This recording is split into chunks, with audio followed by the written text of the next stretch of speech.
Oh, yeah, baby. It's VGB's episode 48 with the 3 most employed people you know. That's right.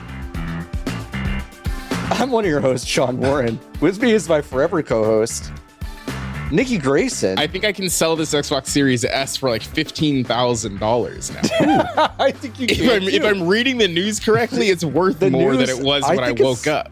It's worth more now. You're correct. So that's good. Joining us today is a very special guest, and I swear to God we did not plan it this way. I can't stress enough that this was on the books a calendar woke up today, month ago. I was like, I gotta get on a podcast. These motherfuckers. All right. I gotta tell someone about it. You know Jeff Gerstmann. Hello. How could you not know Jeff Gerstmann? Hi, Jeff. Hi. They can't get rid of me. They keep trying. The internet keeps trying. Like one of those good weeds. Yeah. Like one of those good weeds. Yeah. Thanks for coming on today. Thanks for having me. I can't. What to even say about today? One of the strangest days I think I've ever had. There's no news. Genuinely on Monday, I started to make our notes document, and I was like, I guess we'll talk about Skin Deep. That's a cool video game. Yeah, and you know what? And eventually today, we will talk about that. Yes. But then a whole lot of other shit happened. Like a lot of big shit happened before today even happened. And so we have to get to all of it. But today's stuff was truly wild. I don't know who you are that I'm breaking this news to you, but Polygon is dead. It was sold to Valnet for scrap, and everybody's gone. Chris Plant, Pat Gill, Matty Myers, fucking everybody. Nicole Carpenter, gone. Nicole Carpenter, everybody gone. In addition,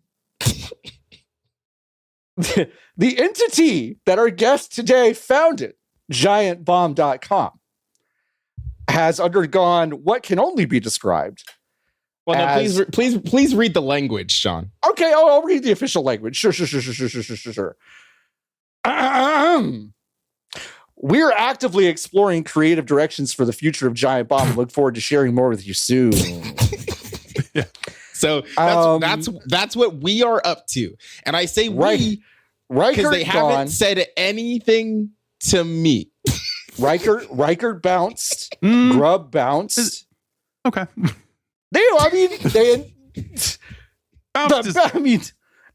Was bounced. Was bounced. Was bounced. Got bounced. So I have not. I guess what I'm saying is I have not heard anything about Dan Reichert's employment status officially at this time. Sure. So, yeah, he is declining to appear again until conditions improve. Which he's actively exploring creative directions for the future of GB. He's actively exploring. That's what he's up to. And so, yes, we have the explosion, demolishing of 2 genuine institutions in games media that are happening roughly on the same day. Nikki literally does not know their status as we sit here today. They haven't told me anything. If we talk about brand safety for 15 minutes, maybe you'll get fired.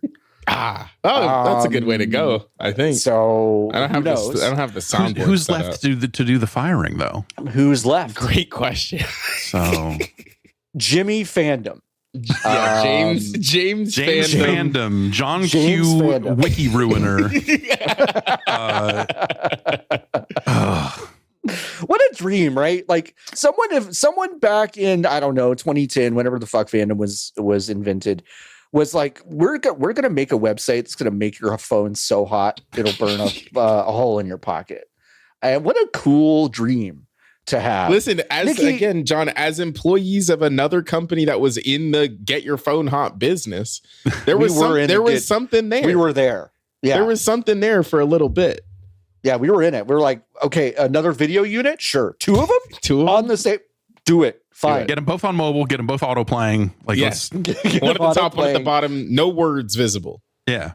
Nikki, do you remember when like we started having a problem where the audio started auto playing? Yes. And it was just, I do. It was so not important to literally anyone we talked to. Well, yeah. What's the problem there? You call it a problem, but like that just sounds like a problem making too much money. Is that the problem? What are we? It was fucking crazy. Yeah, that was nuts. Fucking crazy. But it's just because no one's ever been on. These people don't go on the internet. No, they don't. So. Yeah, no, so that's why. Yeah. Nikki, what do you want to say? What do you want to do? What do you want to say? What do you want to talk about? It's just like the things I'm obviously trying to keep my head on a little bit about it. But I think the thing that is the most, because they might still hand it to you, you know? Yeah, no, that's so true. You haven't heard anything. You haven't heard anything on yet. Monday. They might come and be like, on Monday they could hand me the keys. They figured out where the password to the Blue Sky account was this morning, but they on Monday could say, come on back. We need you. Yeah. No, this one's wild because no one's told me anything. So like when Fanbyte happened, it was like because of ineptitude, it happened in waves, but they got almost all of us, right? So like they were calling us one by one, but removing Slack access kind of before they had made the call to tell you that you were gone. So then we were in our own Discord kind of being like, well, I guess it's happening. But then people were like, well, am I going to get got? And it was so I don't have any of that because I'm still in the Slack. But I also didn't have full access to the Slack. I only have access to like 3 channels. But those have been quiet, if you can believe it, for a couple of weeks now. Always a good sign. So it's hard to say what's going on. Dude, it's a fucking bummer. I think there's no bones about it, really. It just sucks. There's no bounds to the stupidity of a person who works in a C-suite. You simply cannot underestimate how stupid you can be professionally. Because they'll let you do it because there's no stupid. You can be so stupid you can be given a golden goose. Yesterday I watched, y'all remember that Key and Peele sketch where they're sitting on the couch in one of their rooms and they're talking about stuff that's not real. One of them goes, we should make an app. And then the other one goes, no, why would we make an app? They're smoking. And then they're like, that creating an app is like having lightning in a bottle. And then Jordan Peele leans down and he grabs lightning in a bottle. And he's like, oh, you mean like this? And Key is like, where the fuck did you get that? And he's like, I don't know. Some guy gave it to me. That's the whole fucking business here. It's like they've been given magic and they're like, who could possibly say? Who's to say what we could do with it? Where it came from or what I'm supposed to do with it. Just looking gift horse in the mouth. Any of these metaphors, analogies that you could possibly want. It sucks. I think even as I'm younger than y'all by 20 to 45 years. Yeah. But I think that there's like, from the perspective of, I watched this website when I was in my early teenage years and I said, wow, it would be sick as hell to do this for a living. And then I got a taste of it when I was at Fanbyte and I did it for a living. And I said, well, that was fun. And I guess it was good enough for me to do it again. But at no point in the grand arc of time did I think I would get laid off from giantbomb.com. So if I told myself that in 2014, maybe I'd be amped because it meant I worked at giantbomb.com. Yeah, tough, dude. Tough day, tough week, tough time to be in the business that increasingly doesn't exist. Jeff, I have so little expectations for whatever your response to this is. So just take it at whatever level you want to. But I have to imagine, even with the distance you have and the history you have, it must feel weird to have this thing kind of be dismantled. Yeah, and it's really, my feelings are all over the place with it. Better, more grounded and normal founders than I are able to move on from their thing and go like, it's cool that thing's still around. Mm-hmm. Not me, man. No, that's but it's because of the circumstances around it, like it was just awkward. It was time to leave, and I was ready to go, and then it actually was awesome that they decided to fire me before I could quit, because it meant a very different severance package. And all that's cool money, stuff. baby. That was awesome. It was like fan-fucking-tastic. But like at the end of the day, I'm kidding mostly. But the day we signed the contracts to sell Giant Bomb to CBS, Dave Snyder, who was one of the engineers, and he appeared on camera a lot. He and I went for a walk. He said walk with me, and we got outside, and he said, listen, man, the thing you need to know, because he had sold his website to this company when it was still CNET before it was CBS. Yeah. He said, the thing you need to remember, this is not yours anymore. We are selling it to them. They own it. It is theirs.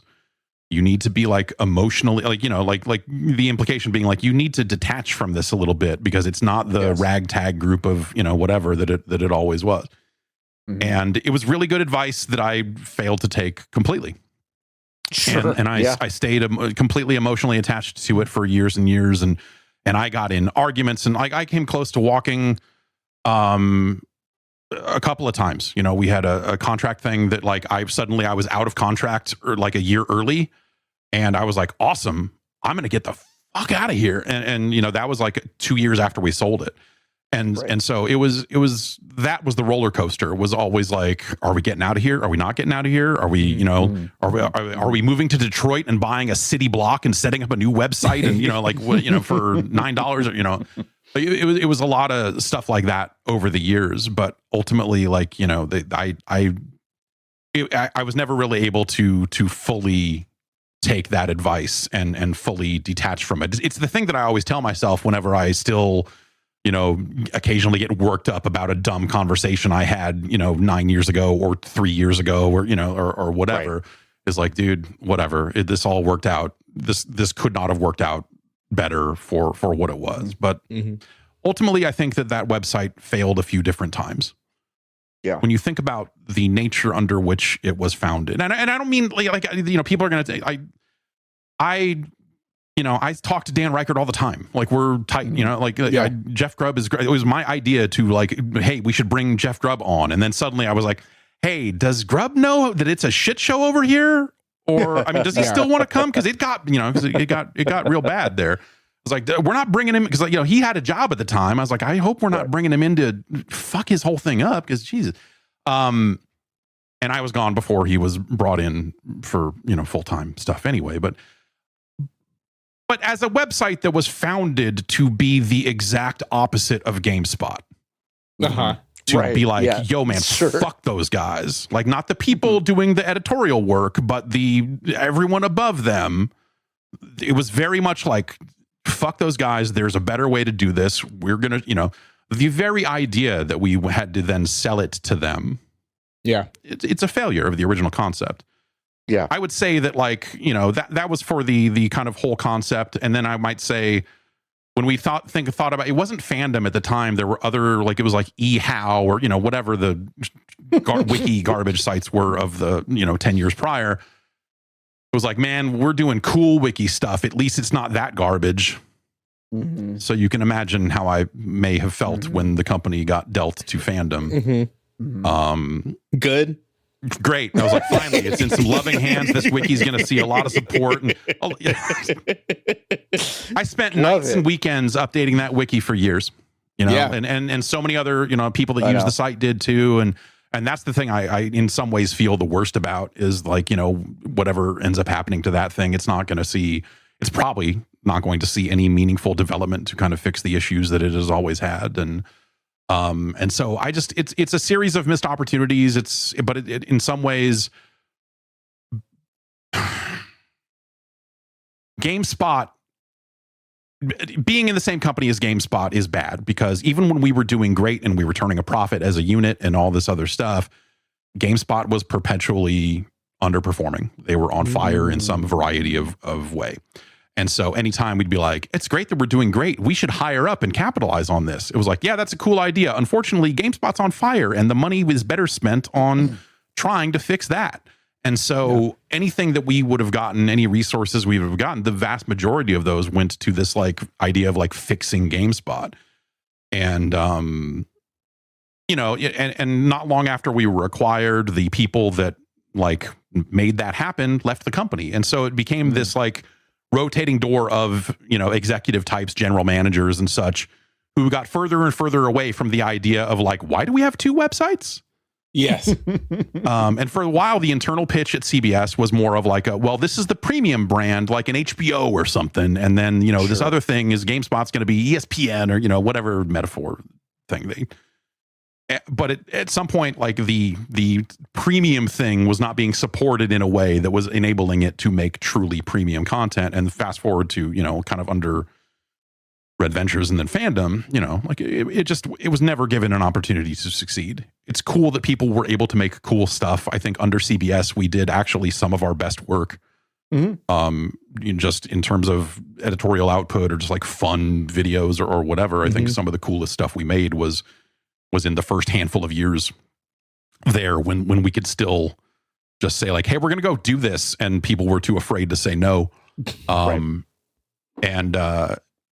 so I don't mean to say that like people making content were, but you know, like we were fighting against, you know, an organization that was not incentivized. Like none of the incentives ever aligned to make Giant Bomb work the way that I think it really could have. And like, that was always frustrating for me, a person who was paid on the idea of how successful Giant Bomb was, to say like, oh, I came up with like 9 different ideas about how we could make money. And the rest of the company's like, that's not enough money for me to get out of bed. I don't care about writing these contracts. I'm in legal. We're negotiating golf masters tournaments over here. We don't have time for your YouTube contract or, you know, whatever. And so it was just, you know, that's kind of the order of the day. So I look at what's happening right now and go like, this was always how it was going to go. There was never a moment over the last, I'll say at least 5 years. But I think you could walk it back a number of years before that. There was never a way where it was going to go any way other than this. Yeah. And it's a bummer, but like, I don't know, there's a weird, disgusting relief to it that I feel then guilty about. It's all very new. I'm still working my way through it. It's a very strange, real fresh. It's a very strange thing. It's a very strange thing. Yeah, I 100% understand. Yeah, like these last 3 or 4 days have been a real roller coaster for me. Like laying awake at night, like just like reliving like a decade of conversations and going, motherfucking. Like there was a GM who he came out of Yahoo and he rode a Razor scooter around the office from meeting to meeting. This was like 2014 or something like that, and it's just like. He sucked so much. It was mind blowing how much that dude sucked. And it's so just like, reliving all of these dumb moments where we had to fight for scraps against executives who increasingly had no idea why we were even there. Yeah. It was like at some point it's like, and now that I'm on the other side of it, there's an aspect to it of just like, man, we should have gotten the hell out of there way sooner. But I think everything worked out. My hope for things always, you know, at some point was like, I hope that when people leave this, they're better than they were coming in. And I don't know that that's true for everybody. That's, you know, everyone would have their own feelings on that, you know. But that was always my hope. It was never about like the brand. It was never about like, because who cares? It's a name that, you know, that Dave just came up with one day and we went, sure. Yeah. It's better than thwomp.com, which was the other, you know, it's like, it was like better than the 5 other names. Like CBS had already registered gamevine.com, so we couldn't do, because Comic Vine existed prior. And so we couldn't be Game Vine, and I didn't want to be Game Vine anyway. You know, we picked the name and it was almost out of a hat. It was like, yeah, cool. I did the Howard Stern private parts, like the WNBC, like I said giantbomb.com, like into a mirror for like a week and a half and said, yeah, no, this is good. Well, let's go with this. Sure. And so it's never about the brand. It's about the people. And I hope that I know that the people who are there now and are no longer there, I think that those people will be fine. I think there's good people that have ideas about what they might want to do in the future, and I think a guy like Jeff Grubb will get in anywhere.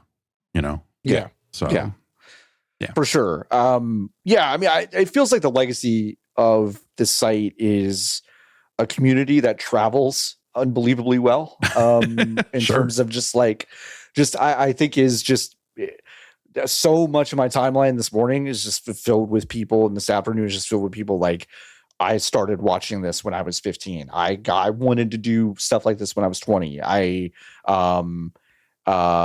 And a lot of people followed it from when you started it till all the way to the bitter fucking end. I mean, that's, I think, incredibly cool, despite the fact that it's changed a lot, obviously. Yeah. But the other part of this is the Polygon part, which was also really shocking to me, especially the timing of it. I remember where I was when they did that big, kind of up their own ass, introduction to the website when it was introduced, and we all had when I was a child, I thought it was so cool. Yeah, I didn't know any of those fuckers. I was it's like the fucking right stuff. Astronauts walking to the shuttle, maybe a little bit of an ominous beginning, but I think it settled into, depending on who you ask and when, the second biggest games media website in the world, and a place that was producing unique content as well as really good video content from some people who I really admire. And it's a place a lot of freelancers cut teeth on, which is very cool and something that's dying. And now it's fucking dead.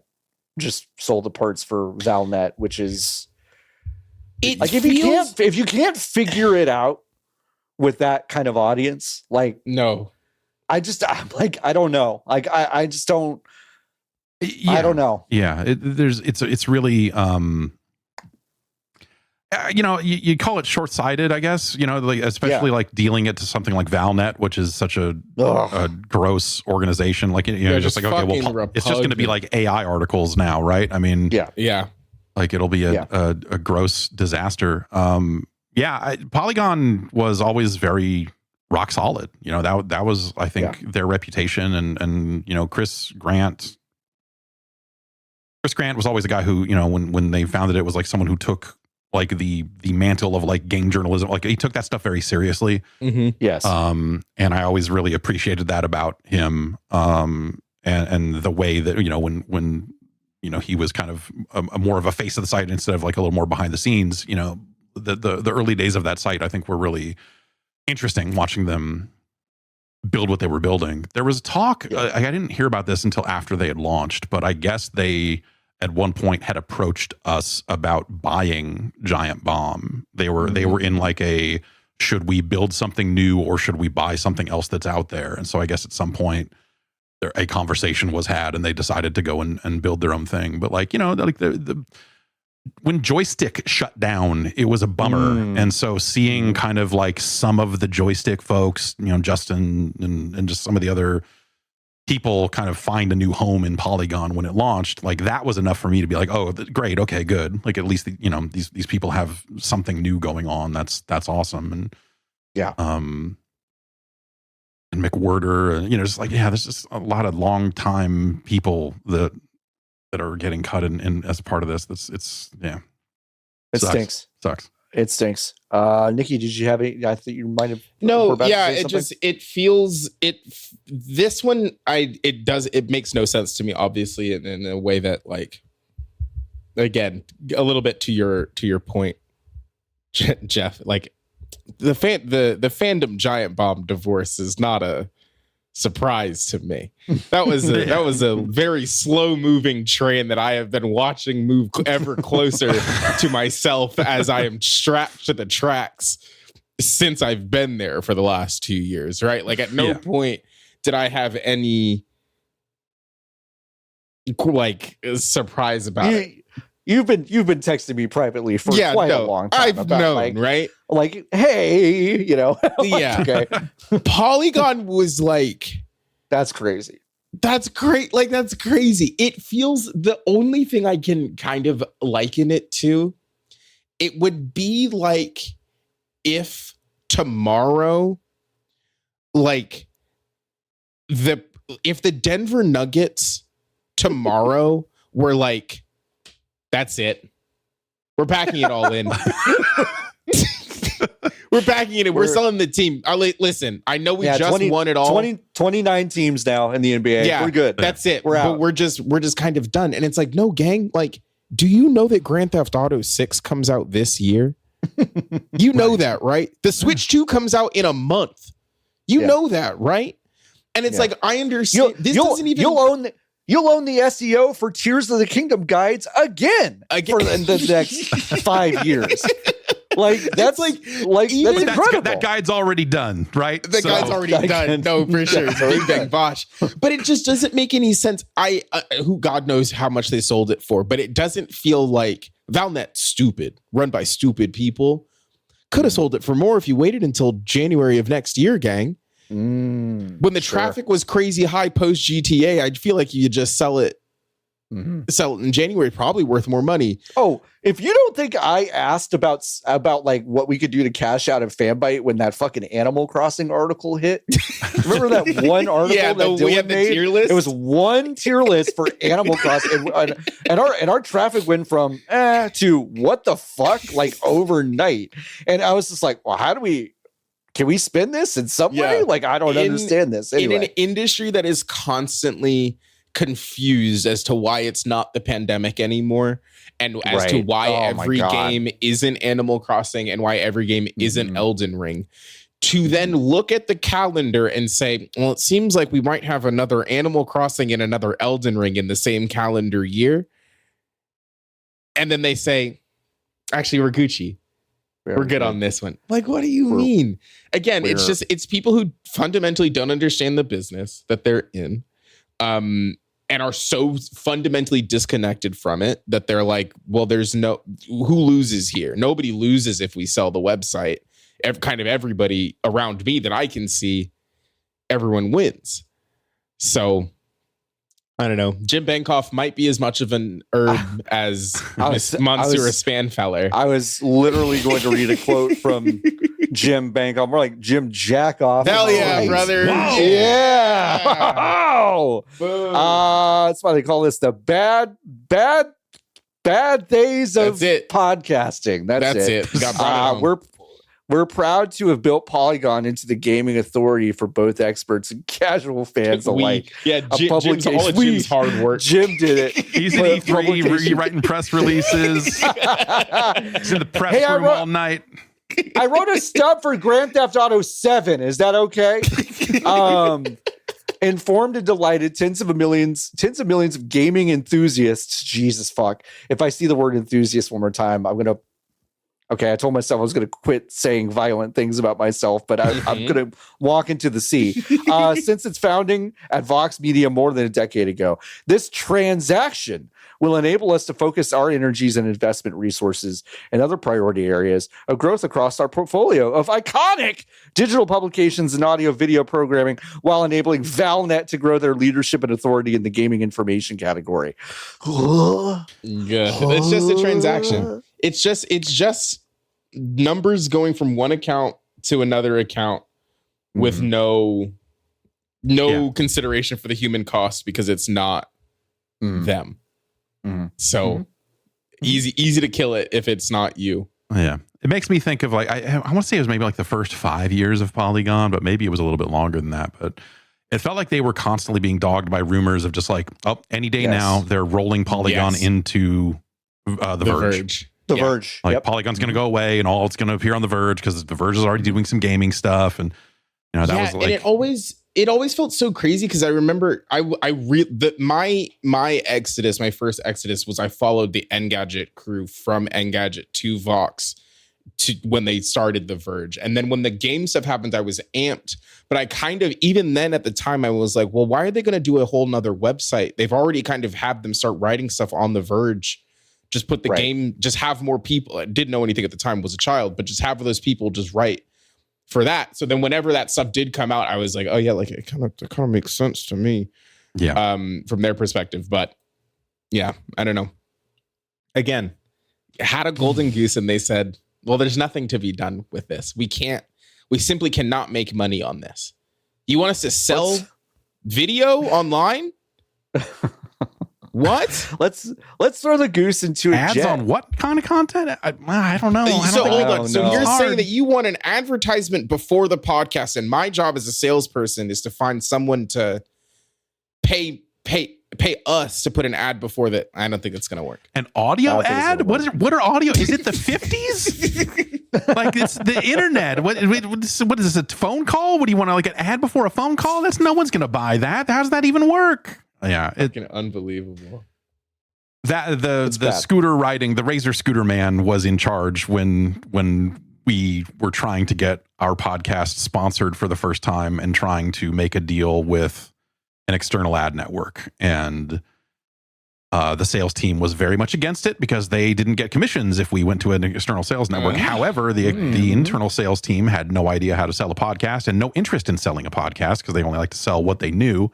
Yeah. And so they already were making fucking commissions anyway. Exactly. The end result was $0 for anyone. And me sitting there going like, boy, I bet the balance sheet of my part of this business would look a lot better if the most popular thing instead we have people going like, the bandwidth on the podcast is a real drain. You should consider cutting it or making it shorter. Like, really? This thing is so popular that you're telling me that it's draining resources. This popular. My job. What is my job again? Is it to make things that people want to check out? Is that what? How do we fuck it? Yeah. It was. It's been. My point is, it's been this forever. Like there's a never-ending cavalcade of dumb fucks. Yeah. In like middle management, GM, and C-suite positions that just like have zero vision and zero flexibility for like new business models or any kind of new anything. What's the worst thing a sales team has tried to do to you on your watch, do you think? Change the Kane and Lynch review. Okay. That's a big one. After it had gone up. That's probably the biggest one. It's probably it. Yeah, I mean, if we're if we're being honest, John, that's pretty big. What was the one? I used to get to work early, so early, in fact, that my boss was John. Are you talking about the day? Are you talking about the day that Lindsay was yelling at us? Yeah. So I used to get to work before my boss was John, and then I had been doing that for about 3 calendar months, and then one day I got pulled into a room that was like, it doesn't seem like you're working the whole time that you're here because you leave early. And I said, I get here before you do. And then he said, what are you talking about? And I said, I get here like an hour and a half to 2 hours before you show up to work. So I'm not gonna wait for you to leave. And then he said, okay. And also very clearly we had an office that had this rolling start time. Yes. So you could get in at 8, you could get in at 10. So it was not. Yeah, it was not like it was not any kind of issue. But one of those days, I got to work again before Twan did, and John was sitting in this conversation with the sales team. The way that our office was set up was that you opened the door, and the first section of the office was sales, and then there was the agency block, and then in the back, in the depresso zone, was editorial. Yeah. So like and for a long time, I was sat between sales and agency, which was just the most, I was so proud of myself when I had the courage to get up and say, can I sit back here?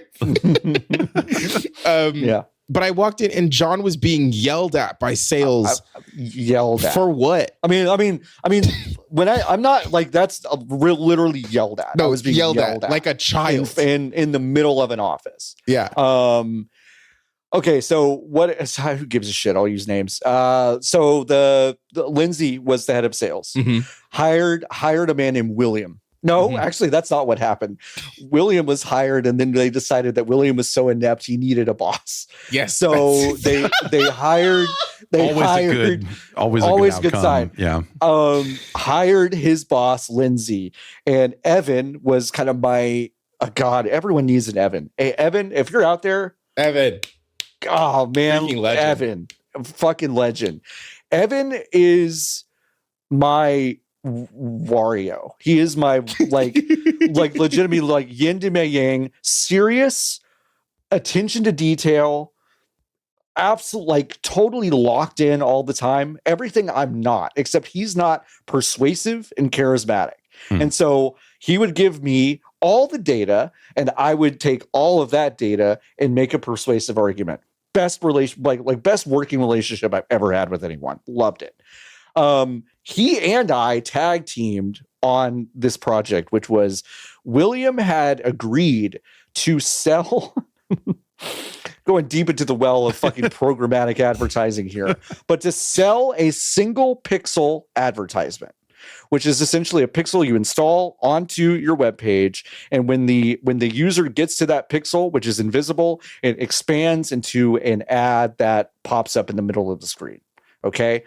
Common thing, but we had not sold any of those yet. We had very like established units that we designed and put up there, all that stuff.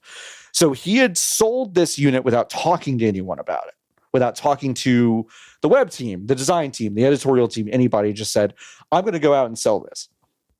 So Evan and I were already pissed that this has been sold because it meant that our engineering team would have to like figure it out and install it and all this stuff. Yeah. We were already mad about it. But then what we did is we started looking at the contract and we figured out that after Williams' commission, we would not be making any money on the unit. Great. So we emailed him, his boss, and our boss, like everyone's boss, this rundown of like, this is a bad idea. Like, you should stop doing this and not sign this contract, and we should just get out of it. And that's when Lindsay pulled Evan and I literally Evan and I met at the elevator. We went up the elevator. We're hanging out. We open the door. We open the door. Lindsay is there and she is yelling at us already before she could see us get in the door, and yelled at us for 30 minutes. Who the fuck do you think you are? All this stuff. And I'm like, like, I don't know who you think you are. Like, we're the same age. Like, I don't know what you're doing.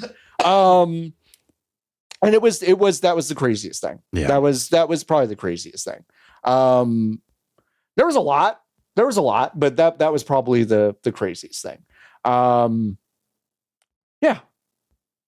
I hate being yelled at. That's not fun. Well, you don't like being yelled at work? By a person you don't respect? There are some, if I pay for it, I'd love getting yelled at. Sure. But who doesn't? But if I'm not, then I'm not so move. much into it. No. Yeah. But that was the craziest thing. I mean, when a child kicks me in the testicles, it's uncool. But when I pay someone to do it, it's a treat. Hey, that's why we're here. It's a total treat. Yeah. So obviously, I mean, it goes without saying, thoughts and vibes are with everyone who lost their job today at Polygon, as well as folks at Giant Bomb that are in this kind of weird flux. Some people are very much in control of their destiny. We'll be back. Some people are yeah. Giant Bomb will be back for sure, and we'll all be there. Oh, on you mean Monday. Giant Bomb will be back? Well, it says here, we understand your frustration and appreciate your patience. Yeah, that's exactly right. Yes. We're actively exploring creative directions for the future of GB and look forward to sharing more with you soon. Yeah, so I mean, stay tuned. you gotta trust. I wrote the post, so maybe they're going to bring back the guy that found. I mean, maybe, yeah, maybe they're going to call like ace in the whole thing on this. By God, that's Gerstmann's music.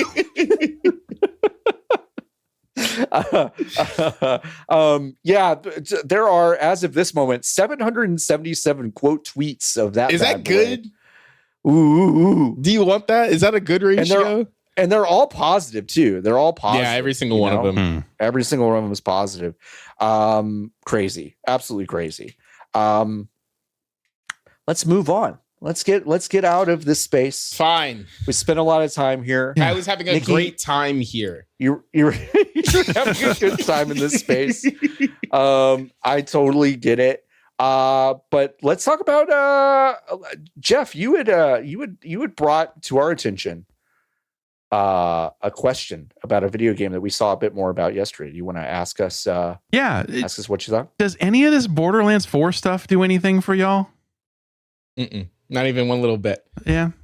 Short answer is no. Short answer is no. Yeah. I definitely want to. So like I live in the Dallas Fort Worth Metroplex. Randy Pitchford works in the Dallas. The aura. You're in it. You're drenched. Where the fuck does Randy get his shirts? I'm like, where are the shirts coming from, Randy? Straight from the Shein boats. They come to his house. Oh man, what's gonna happen? I'm paying premium now. It's gonna be dire. Depleted. But I think he'll survive. The Fashion Nova David Copperfield section. That's where he gets most of his. I mean, he owns the Magic Castle now, right? I'm sure that they just have a bunch of those in the back. Oh my god! Oh, left over from dead guys. Yeah. Does it do any? So I will say the last Borderlands that I have dabbled in every single one of them, including Tiny Tina's Dungeons, Diners and Drive-Ins, whatever that was. And I like that. I like that because she's like, "What up, yo?" And I'm like, "Yeah, that's how I talk." Yeah. I would play that game. Tiny Tina's Diners, Drive-Ins, and Dives is a good video game idea. It's a good idea, yeah. What's up, goblins? Terrible. Word, son. It's time to smoke these fools. It's time to smoke these fools. That's so true. It's time to smoke them. I've dabbled in all of them. The most I ever really spent with one was 2. I did some like co-op stuff. I beat that game. I picked up 3. I bounced on that one like really fast because it just, if you've played one, you have played them all. And although it maybe looks like the game has a little more heft to it than it did before, nothing I saw in that 20-minute presentation made me go, okay, well, that's speaking my language in a way that like we've talked about Mario Kart like 3 weeks in a row. Mario Kart did a great job of saying like, hey, have you bounced off of Mario Kart pretty hard? Like we got some stuff that you might actually like in the new one. This Borderlands 4 thing, I'm like, okay, you made another one of these. It's totally cool if you had just checked into a fucking social media post and said like, hey, we made another one. You're gonna love this slop, fuckers. Like it's like, and that would have worked for that audience, but it's not gonna pull me in.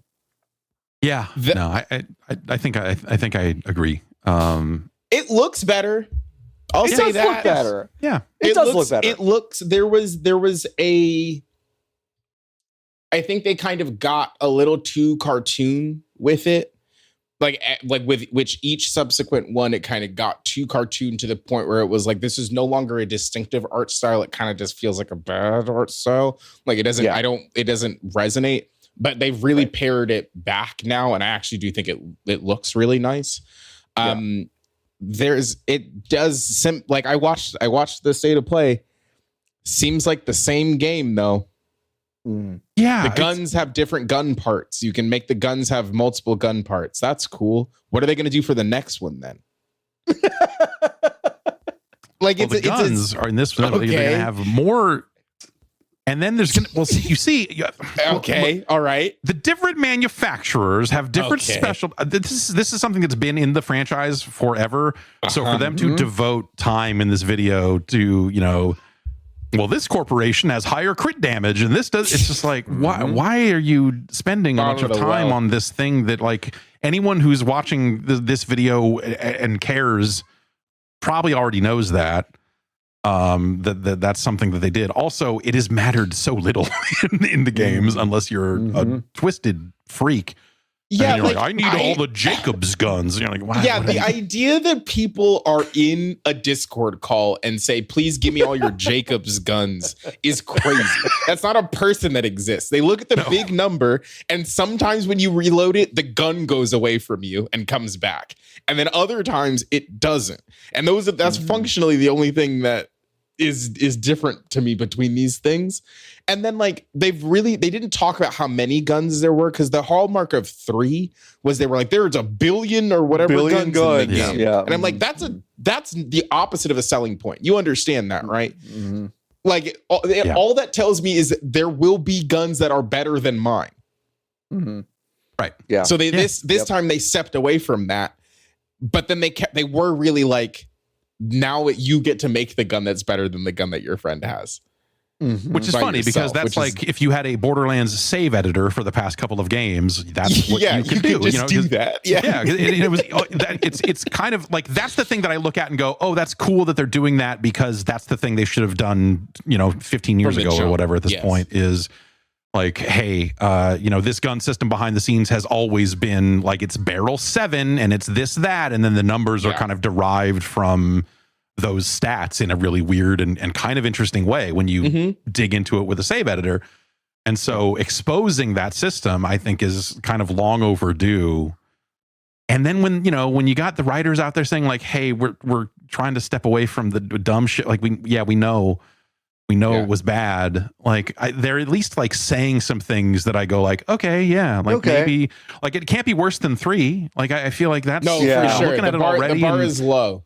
And the way the combat looks and stuff, you go like, okay, like yeah, sure, but like I feel like the ship sailed. I really liked Borderlands 1 and felt it just needed to be better, and then the ways they iterated on it were wrong in my view. It's just like I don't normally take that tack of just because like I'm not a game designer. What the fuck do I know? But like Borderlands 2, I just look at it and be like, wow, you really expanded on this in all the worst possible ways. Yeah, the wrong directions. Like, okay, yeah, it is a game. It's a game that people love, but nobody talks about.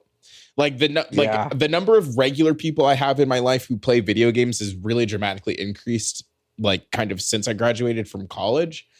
And I remember when I was in high school and didn't have a job or anything to worry about, like, yeah, at school, we were talking about Borderlands because we were 15 years old. But like people are going to play this game and then never speak about it again, which is, I feel like what the problem was with 3 and Tiny Tina's, which was people were like, oh, there's a new Borderlands. And then you would be like, what? You play Borderlands? That's wild. I think this one will sell an unbelievable number of copies. This game will make them so much money.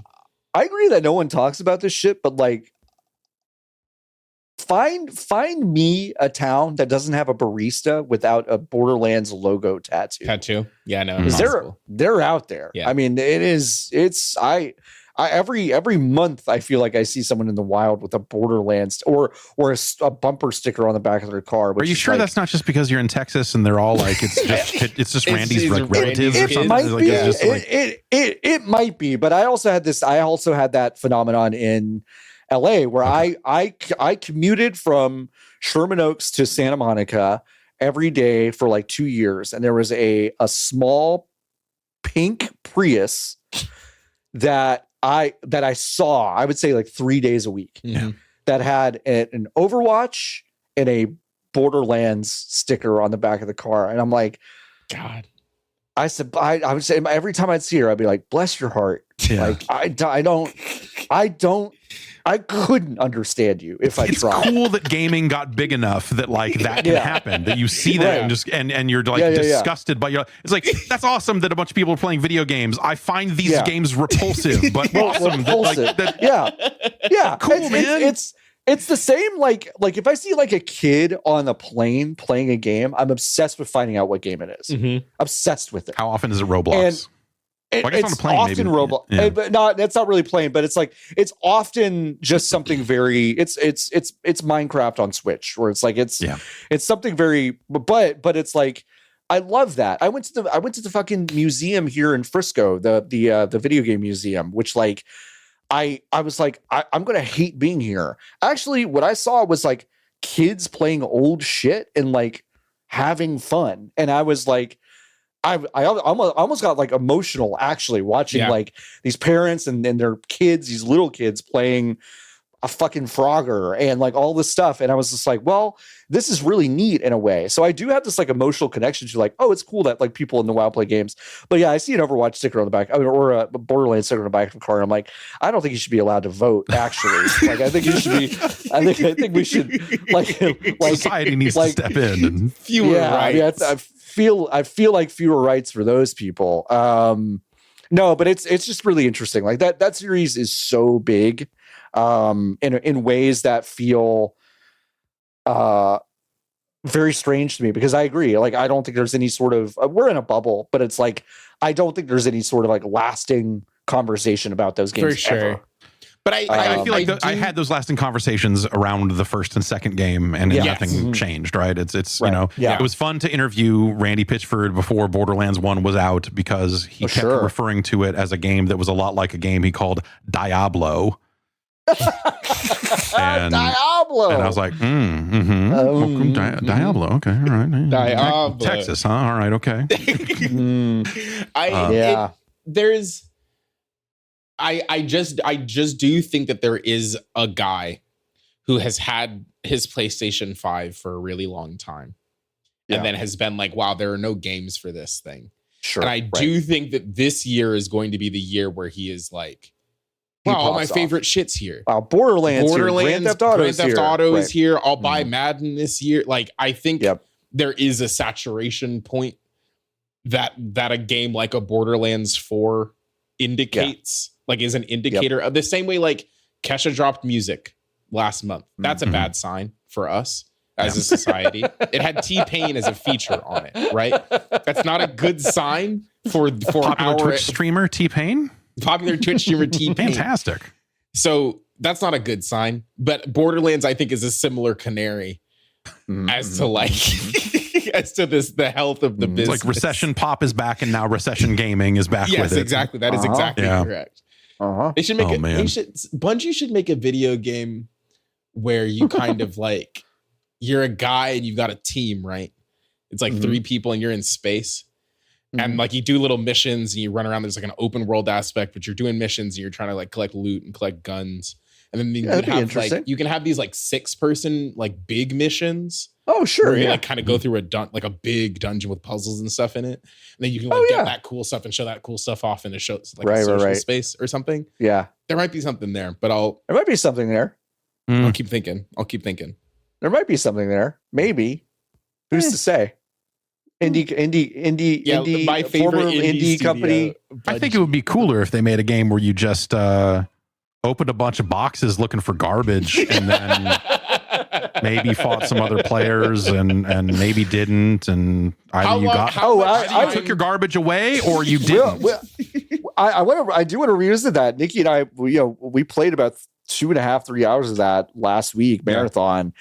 And we had wondered aloud. We didn't know this for whatever reason. We didn't look it up. We were lazy. We're bad at our jobs. No matter what, it doesn't matter. Just pick one. Dealer's choice. But we wondered aloud, how many teams are there at any given time? And it's apparently 18 players. I saw someone say that. Nikki, we did. Wait, there were 6 teams of 3. We were no. What I'm saying is like that was not true for us. I refuse to believe. Yeah, it. no, there's no way there were 18 different people. There's no way there were 18 people on those maps. I might be full of shit. Is it 18? I thought it was 18 teams of 3. No, is it 18 people total? I think it was no. Now there's no way it's 18 teams of 3. Crazy. Yeah. No, it was 18. So 6 full teams on one of these maps. That also feels too big. That sounds wrong, but it might have been. It felt like we were one of 3 at any point. We died pretty early a lot. Okay, now listen, just calm down. So we didn't really get to see the kill. I mean, Fortnite looks like it's a 2-player game if you lose the first encounter. Where are we dropping and dying? Where are we doing those things right away? Borderlands, I don't know. There were 2 moments in that state of play that I was like, okay, who gives a shit? And it was when they were like, hey, guess what? Claptrap's back. And I'm like, Actually, I think you should. I think you should put this guy in the wood chipper. Actually, I think you think. I kind of respect it. The idea. The idea that like they put out a major motion picture, what had Kevin Hart in it, and everyone was like, "Wow, that fucking sucked," and they were like, "Yeah, you know what? We're doubling down." It's the same guys as the last time that you didn't like. Honestly, yep. I respect it. I have a little bit of respect for Randall in this specific scenario. No other situations. He knows his audience. I think I'm mostly just bummed that, the Borderlands movie tanked because it means we probably won't get the Duke Nukem movie now. Fuck. Everything I heard was that John Cena was literally attached, like actually. Yeah. So, we're missing out on. What a bummer. Now he'll never nice be advance in culture. Something's really going to push us forward. And then the other part was like, there's some flower alien thing busted out of a thing, and its name was Tim, and it goes Tim, and I was like, it's someone's favorite guy though. Like, fuck off. Like, are you sure this wasn't the Rick and Morty guys game? That kind of sounds like something that was in that winner. It kind of sounded like that. I feel like people played Fallout 3 and they got to the Gary Vault and they're like, let's put this in every game. And I'm like, it was good then. You don't have to. We don't have to redo it again. No, the thing about jokes is that you can do them one time because the joke still exists. But what if the joke was on the internet for a lot of years and then you're writing a video game and you're like, well, what if we put the best of all the jokes of the last 5 years in here? Well, but there was a "This Is Fine" joke in Clair Obscur that people were sharing last week. And I'm like, brother, we don't have to be doing this. It's good. We're fine. Moving on. Borderlands 4. I can't help but be like, I'm disgusted. Like, I can't help but like look at it and go like, I will try this game. I'll play it. I'll play it. I'll get it. I'll play it. But yes, I'm with you. But also I know that I finished Borderlands 3 eventually because I was like, I had a character that was in deep enough. I turned all the voices down and play the rest of Borderlands 3 verbosity slider all the way down. And you said the shooting feels good though. Yeah. And I was like, well, I need to play something on this PlayStation 5, and they ported it up. And I want to get the rest of these stupid trophies because I'm a moron. Let's go. And I finished that turd. And had a real bad time with it. But but learning nothing, I'm now like, well, eventually they're going to get one of these right. And the gun thing is at least enough for me to like go like, see, I was right. That's the thing they should have done 15 years. But so that's annoying for me, a person who has too many games to play already, that I know I'm going to spend time on that thing, that I'm like, it doesn't look great, but the shooting will be enough, like good enough. But it'll be enough. It'll be enough. I'll find a gun that does something moderately interesting. And one of them had legs. Sure. You got me for another 2 hours. That's kind of the promise. That's the loop.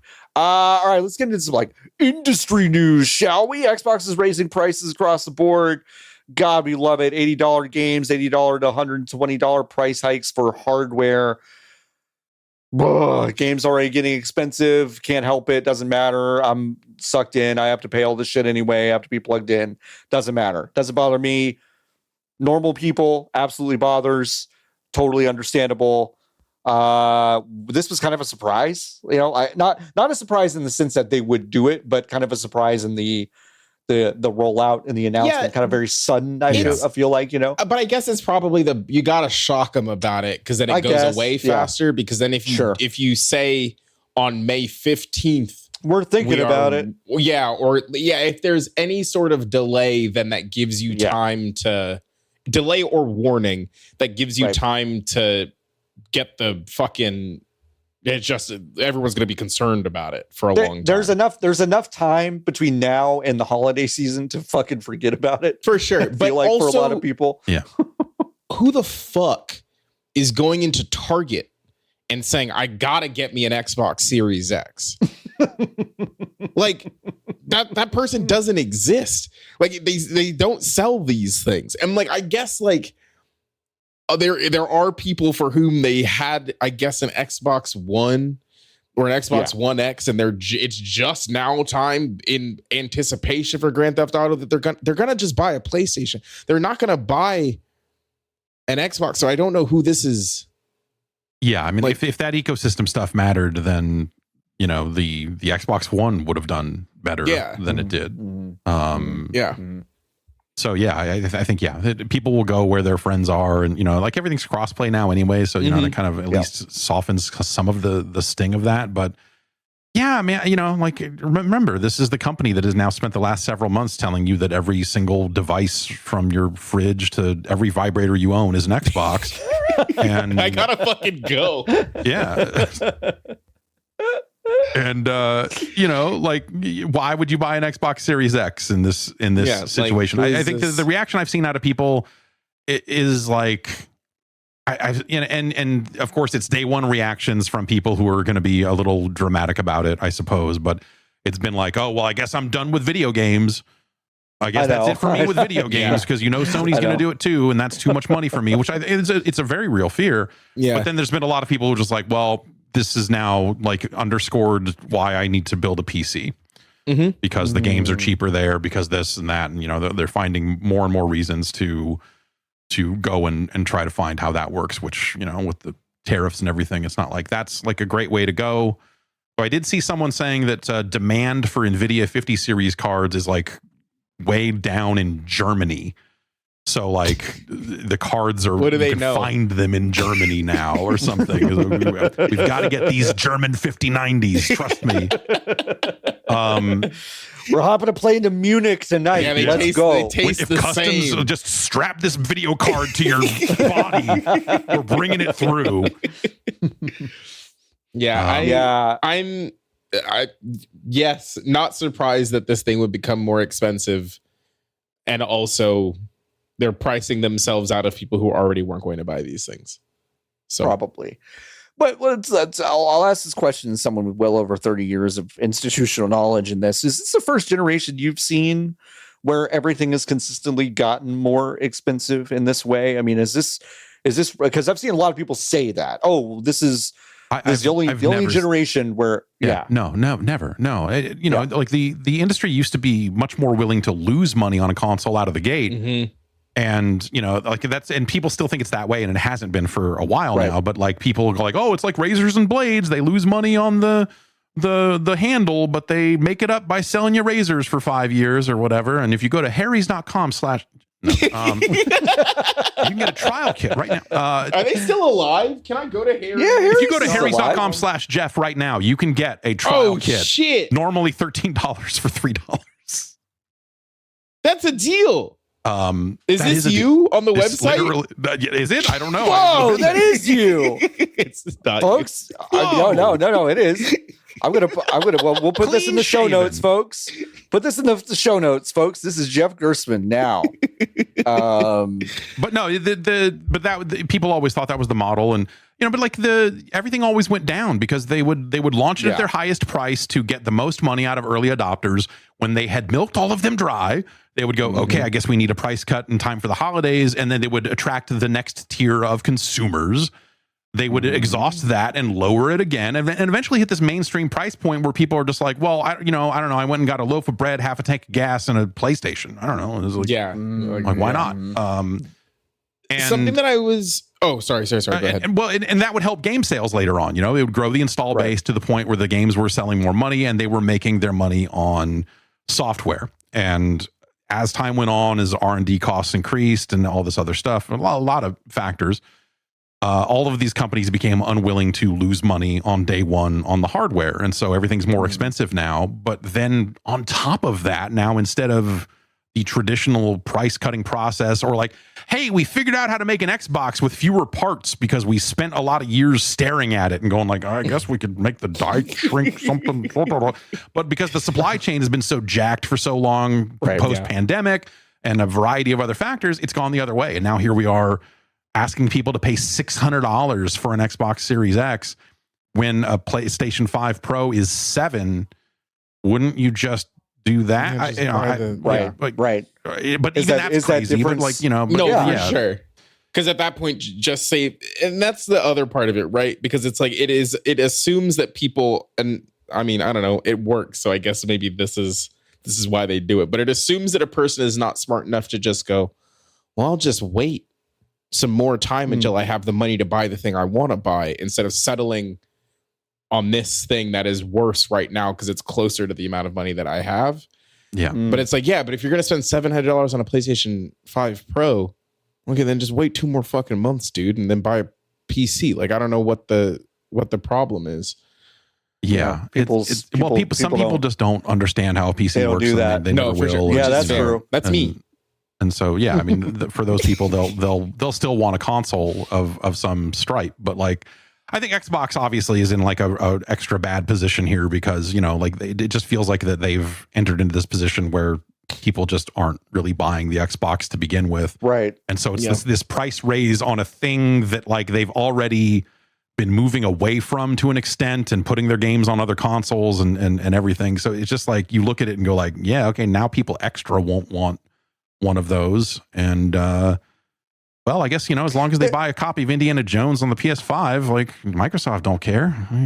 Cool, man. Yeah. They get the money either way. Yeah. Their whole deal is very confusing. I mean, we have said often here that like they want you to believe that their entire philosophy is actually very simple, and I would argue that like they have done nothing but kind of muddy their like value prop over the past like 5 years. Like I get the idea of, yeah, well, just hook yourself into this like Xbox Game Pass ecosystem and like, you know, whatever, it's fine. It's like, well, I don't know many people playing Xbox games on their fucking browser. I don't know anyone who's doing this stuff. They're all playing the stuff that they play either on the consoles or just natively on the machines that they have. And the $80 games would make a pretty clear case for, well, now the value prop for Xbox Game Pass is pretty good, right? Because you could just like pay a flat amount and you get all that stuff. But like now the consoles are really expensive. Okay, well, where am I playing Xbox Game Pass? I don't like, there's so many, like, it's overload. It's like fucking make, like Nintendo's like, we have the system and here's the shit you play on it. Yeah. We're going to do really great. And it's like, yeah, that seems really simple, huh? Seems smart. And again, you don't have to hand it to Nintendo, but they've figured it out. It's pretty simple. And for Xbox, I'm if I'm not plugged into the industry the way I am and have to do these things or feel like I have to, I don't know that I'm doing any of this shit for Xbox. Yeah, and I think PlayStation's going to end up in a similar boat. I'm not just on the pricing stuff, but I think in terms of like, you know, obviously they're porting more and more of their stuff to PC, and you know they're going to accelerate that as they go. And because the games are so expensive to make, and they have to squeeze every dollar out of it and try to find more users wherever they can. Yep. And so yeah, the traditional value of a console in terms of like that old, like, well, you can only play these games here.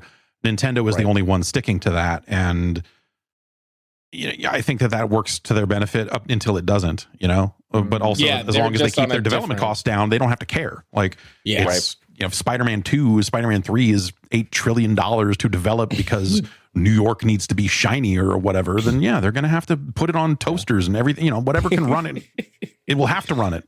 Yeah. Yeah. Nintendo is on the same timeline. They're just earlier in it, is what it kind of feels like.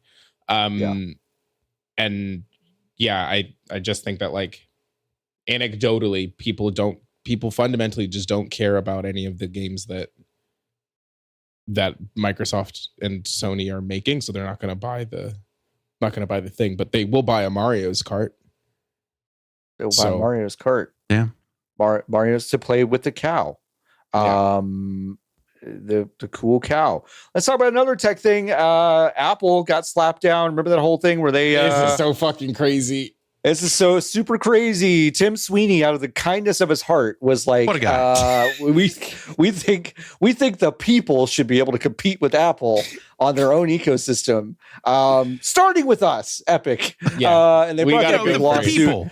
The people, you know? We got our own store. If you got a blockchain game, we're down. Yeah, like just think of it, folks. The people, you're being double taxed for your V-Bucks. So yeah, ruling came down that Apple has failed to comply with the prior injunction to essentially, now essentially opens it up to other payment platforms, to other sales platforms within the Apple Store ecosystem.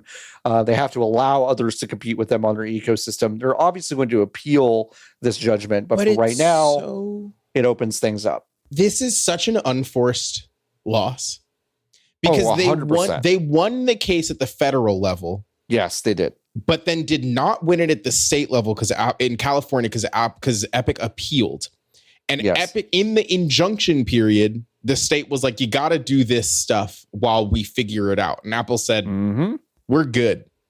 Yeah, we're good. And then the judge got so mad that they were like, actually, go fuck yourself. Yeah, the judge, you lose the whole thing. If you control F any of these articles and look for the word rebuke and it appears, you fucked up really bad. Like I've read the word rebuke in like 8 of these articles. I'm like, oh man, it's not good. Don't put that in the newspaper that we were rebuked. Please don't do that. It's crazy. It is a sea change for the way that Apple's coffers work. Part of Apple's thing is that they don't really do anything anymore. Very critical to the amount of money that they continue to have and continue to make is that they do nothing and they make money. And now the faucet that has to this point has been pouring out unlimited amounts of money has been just straight up turned off. Right. Because of the ways that they treat buttons and links. Yep. And we'll see how many, because this got opened up in the EU a while back, right? And there are a lot of apps and stuff offering alternate payment, but it's not all of them. So I wonder, what sort of uptake we'll see. This is something that like in the Patreon community became kind of a big deal because Patreon just kind of flipped a switch where they're like, hey, your Patreon subs are going to cost more if people do it through the app because we have to pass the non-savings on to them. Or you can take it on your side if you want. Like, you could, as a Patreon person, you could say, no, I'll make less money instead. That's smart. Everyone I know has checked their Patreons to be like, how many people do I even have that are using Apple's payment system? And it's like 0. So, people are usually pretty smart. But you wonder is Patreon now going to reverse course on this and implement their own payment tools? And, what does it mean for things like that? Obviously, this is the sort of thing that continues to open up the idea of Game Pass and Xbox Cloud streaming on iPhone, which they had pretty much gotten there already. Yeah, it mostly worked. This is, this probably removes the last few hurdles that prevent them from launching, because they were out there saying, we're launching our own app store. And then they said, actually, we're not, because this Apple stuff didn't get solved in time. So we're kind of in a holding pattern. So I wonder if they deploy something, because they said that they were working on something exactly like this.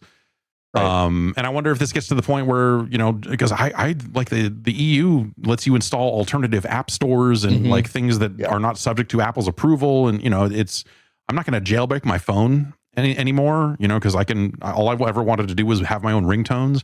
And so I had to jailbreak my iPhone 15 years ago, 20 years ago. It was so cool, though, because sometimes you would plug it in and it would fail in the middle of it. And then you would be like, well, I guess I don't have a phone anymore. Yeah. I got pretty good at unbricking phones. Me too. All right, firmware umbrella here and do this. And click, we're going to, don't worry, Alpine. And then we're going to I love Springboard. Yeah. But I wonder if we'll eventually see it get to that extent here in the US. I mean, will we be able to just freely install stuff? Because there's emulators, Apple opened up in preparation for some of this, or in an effort to look good to the courts. They started allowing emulators and things on the App Store in the US. But there's still certain types of compilers, like just-in-time compilation, that you can't do. So a lot of higher end emulators like Dolphin, which emulates the GameCube and the Wii and stuff, will never run well under those rules. But if you had an alternative app store, you can enable all of those things and get full access to the phone and all of that. So I wonder if we'll see any change there without having to go pretend to live in the EU or whatever you have to do to open that stuff up now. That'd be kind of cool. Yeah. Well, you had also made the point that iPhones are now going to cost like $15,000 between tariffs and this ruling, right? Exactly. You know, Like Apple's going to go like, oh, we're making less money on phones. I guess we have to make more money on phones now. So yeah, they already raised prices last time out. Yeah, they did. They did. An iPhone's now going to cost as much as a Vision Pro, and that's going to be. Well, I mean, I see those everywhere. Yeah, the Vision Pros, I do too. Yeah, on the bus. Just everyone see them on the train. Everyone's got them. Everyone's got them. You're like, wow, that looks just like your eyes. Really? No, it does. It's so realistic.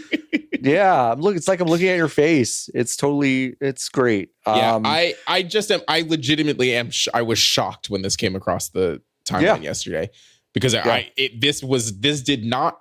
I guess didn't realize it was still a going concern because of the initial federal ruling, and then B, if it came up again, I was really expecting the news to be an Epic lost again. Yeah. Apple, and what we have now is what we've got. So to read the article, I looked at the Verge article and I said, huh? And I clicked it and read it and was like, God bless you, John. John muted himself to sneeze and really didn't want anybody to mention or talk about it. It's okay. It's fine. I kind of threw a wrench in the works. Honestly, Nikki, shocking. I'm proud. I'm happy that you did that because I was so proud of me being able to do that in time. Yeah, everyone so wins. You pointing it out, I'm like, okay, everyone will be really impressed. Anyway, wow. Yeah, thanks everyone. Even Jeff Gerstmann is impressed. Thanks everyone. Appreciate it. I'm like subconsciously moving my hand over towards my cough button now, just in case. Exactly. I hope I can be this slick, and then I'm going to mess up and accidentally hit. Oh no! Now I'm screwing up and hitting the other buttons on it. I'm like, jeez. And I'm just brand safety. Crap! Now Ice-T's talking. That's not good. That's not good. That's not good. At least it's not sucking on chili dogs down at the Tasty Freeze. Oh, Nikki's gonna do it. Nikki's gonna do it. I don't have it. No, I don't have it. It's fine. Let's talk about a video game that I have been enjoying very much. It is called Skin Deep. I played this demo back at Steam Next Fest. And it is out now. Editorial disclaimer, why not?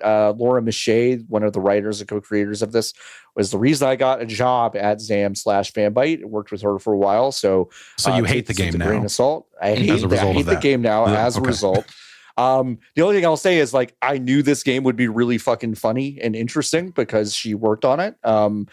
Which is not to say anything about Brendan Chung, who also made Quadrilateral Cowboy and Gravity Bone and 30 Flights of Loving, some really, really good games. This is an immersive sim. It's really fucking funny and weird. I know we've all played it here. Jeff, I'd love to hear your thoughts. I know you had some up for your Patreon, but I'd love to hear that here. I think it's just it's the right level of immersive sim in terms of you have a lot of options, but not a zillion. You know, it still feels very contained and confined, and like the tools, the verbs it gives you to kind of work with as you play. I think it's very reasonable, and so the level design really shines because it shows you all the different ways you can take advantage of, if I pump this hand cleaner, it makes a flammable cloud, or there's gonna be soap suds on the floor over here, so I can make this guard trip and then do this and grab them, and it's just the writing is great. The emails you get from the cats that you're saving really funny, really fantastic. And so it's really funny. I really like the look of it. And it's a fun set of tools to engage with. And they're very good at letting you know what you can do. There's almost like a Metroid style scanner that you can use to scan objects in the world. And the up close thing that you see when you scan items in your inventory is how they are used and what they do.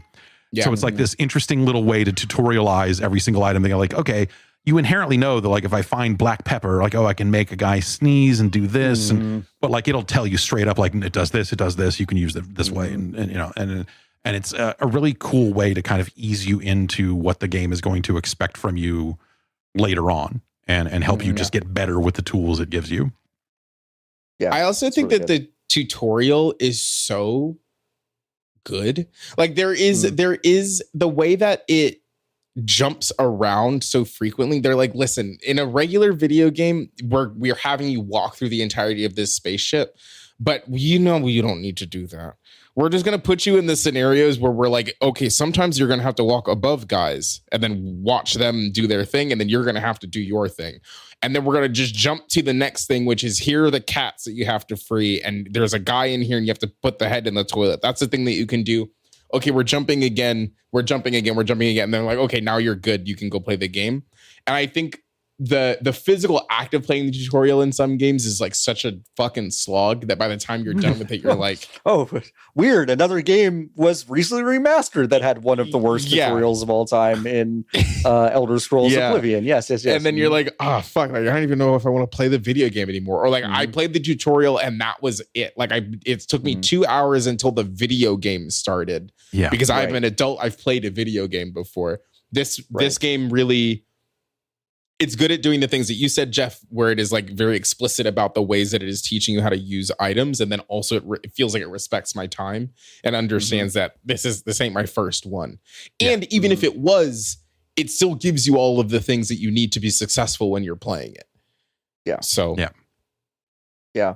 I think it's great. The main character is Nina Pasadena. Great. All-time video game character name. Not introduced in this game, technically introduced in Flotilla 2, but brought over into this game. I think it's really neat. It's an immersive sim that leans heavily into, I think, the slapstick nature of how an immersive sim could be.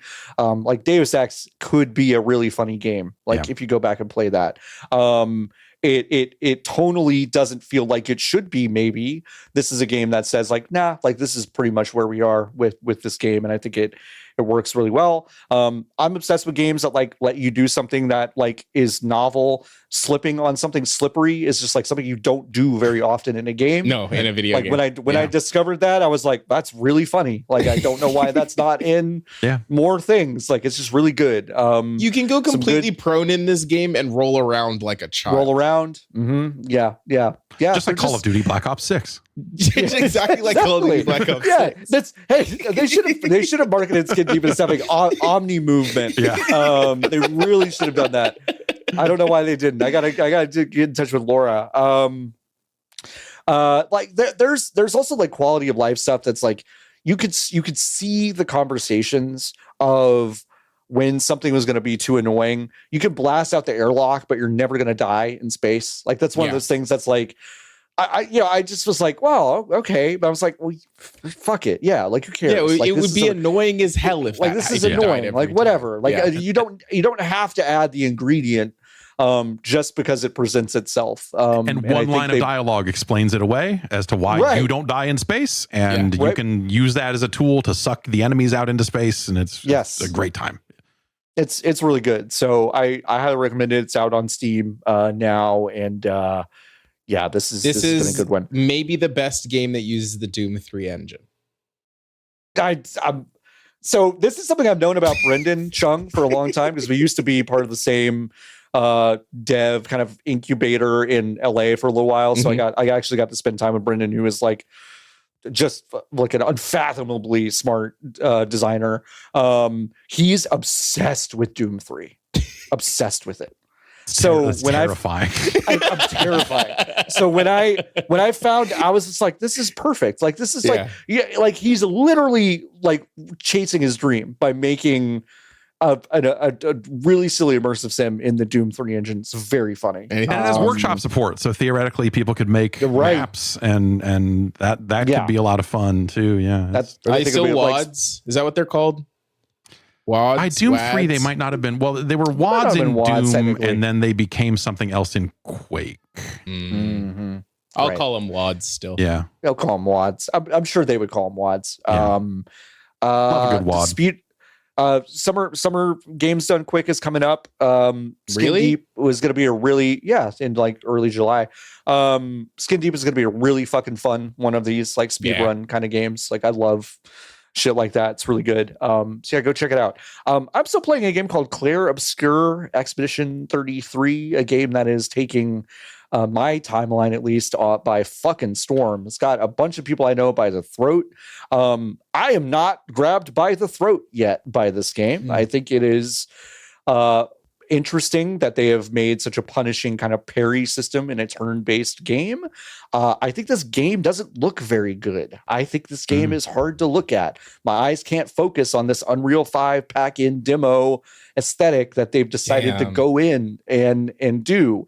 This game is still French in ways that I actually don't think is very good. This is the thing that has kept me from playing it so far, is I saw you talking about how French it was. It's fucking French, so French. And I was like, I need to see this at some point, but I got other things I'm working on. Maybe I'll just hold off. This sounds like I'm going to need some time. It's really French. And for folks out there that might have played a game called Final Fantasy X 24 calendar years ago, this is that game. These are the exact same games. Same basic premise, same turn-based combat. And you know what? I love that fucking game. I know a lot of people don't. I love it. I even fucking love Blitzball. That's right. See, my wife loves that game. And then, after we got together, she started playing it again, and she made me do all the Blitzball parts. And fuck that game. I have played a lot of Blitzball. It's really weird. I am one of those weird sickos, but like, everyone seems to be grabbed by the emotional beats of this game, and I'm not sold on any of it. There is no emotional heft that has been presented to me that makes any sense. And so this has been a struggle for me as I watch people kind of freak out. I hear it gets better in terms of, its narrative beats. Again, I go back to like, if it takes you 10 hours to get hooked into something, I'm kind of like, I could be doing a lot of other stuff besides this. Yeah. So that's kind of where I am on Clair Obscur. You should pick it up at some point, Jeff. I've got it installed. It's a button click away, but maybe I'll wait another week on that one. France will be there. I am really tickled by the fact that like Ben Starr, who, by the way, I can't wait to talk to Ben Starr, because we just have to look at his calendar. We've said that before, but I'd love to see what that guy's calendar looks like. He plays a character in this game that I won't say who it is, but it's not the main guy from the beginning. The main guy is Charlie Cox, aka Daredevil, who did not do a single bit of promo for this game, which is really, really funny when you see all this stuff. It's like, this guy doesn't even know that this game is out, I swear to God, which is really funny to me. Well, I don't know, just a footnote from my time with it, but I don't know. I hope it grabs me a little bit more than it has. I'm having fun playing other things. So haven't really taken the time to dive all the way in. Nikki, I know you haven't played it, right? No, I downloaded it and then I said, I don't know why I did that. Yeah, it's fine. These ain't for me. It's on Game Pass, which is, Nikki, Exit. Say it. Say what it is. It's Exit, John. What kind of deal is it? Is it the best deal in gaming? John said the words. It's crazy. The best deal in gaming. Jeff, have you been playing anything else that you want to chat about? Oh gosh, I've been messing around with some little stuff. I kind of fell back into Tower Unite a little bit. Hell yeah. That got out of early access, and it had been like 3 years since I played it. So I loaded back in, and I still looked like Violent J from the ICP, because that was the workshop skin I had put on, and they've added so much crazy stuff to that I like. You can run libretro based emulator cores inside of it now. What? So you can That's play awesome. Video games inside of this video game. That's awesome. And that's ridiculous. It's like Game Room for the Xbox 360. Pretty much. Yeah. They made it real. And they made it illicit, because you can just kind of bring your own stuff. We talked a little bit about Marathon. Yeah, I've been messing around with that a little bit. I've been playing Azra the Striker, which came out about a week ago now. It is a really credible Space Harrier clone, the arcade classic from Sega. Except now it's an anime boob lady, and she can punch, and she has slow motion abilities. But like, other than that, they realized that they needed we need a Gundam looking robot in this thing. We need dragons that are spitting big fireballs that look a very specific way. Like they really went out of their way to copy Space Harrier, which Yu Suzuki put out a game called Air Twister. Air Twister. I was going to ask you about Air Twister. Yeah, it was originally on Apple Arcade, and then Air Twister came to PC, and it's not a great game. The music is very funny. I forget the artist's name, but he has like a very Freddie Mercury like sound to his voice, and then all the songs.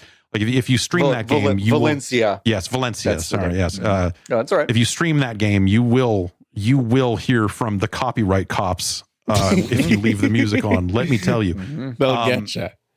They're coming for you. And that game's not so great. Air Twister is like the soul of it, the feel of it is all wrong. Right. And it has like daily missions and all this other stuff because it was originally a phone game. You're like, no.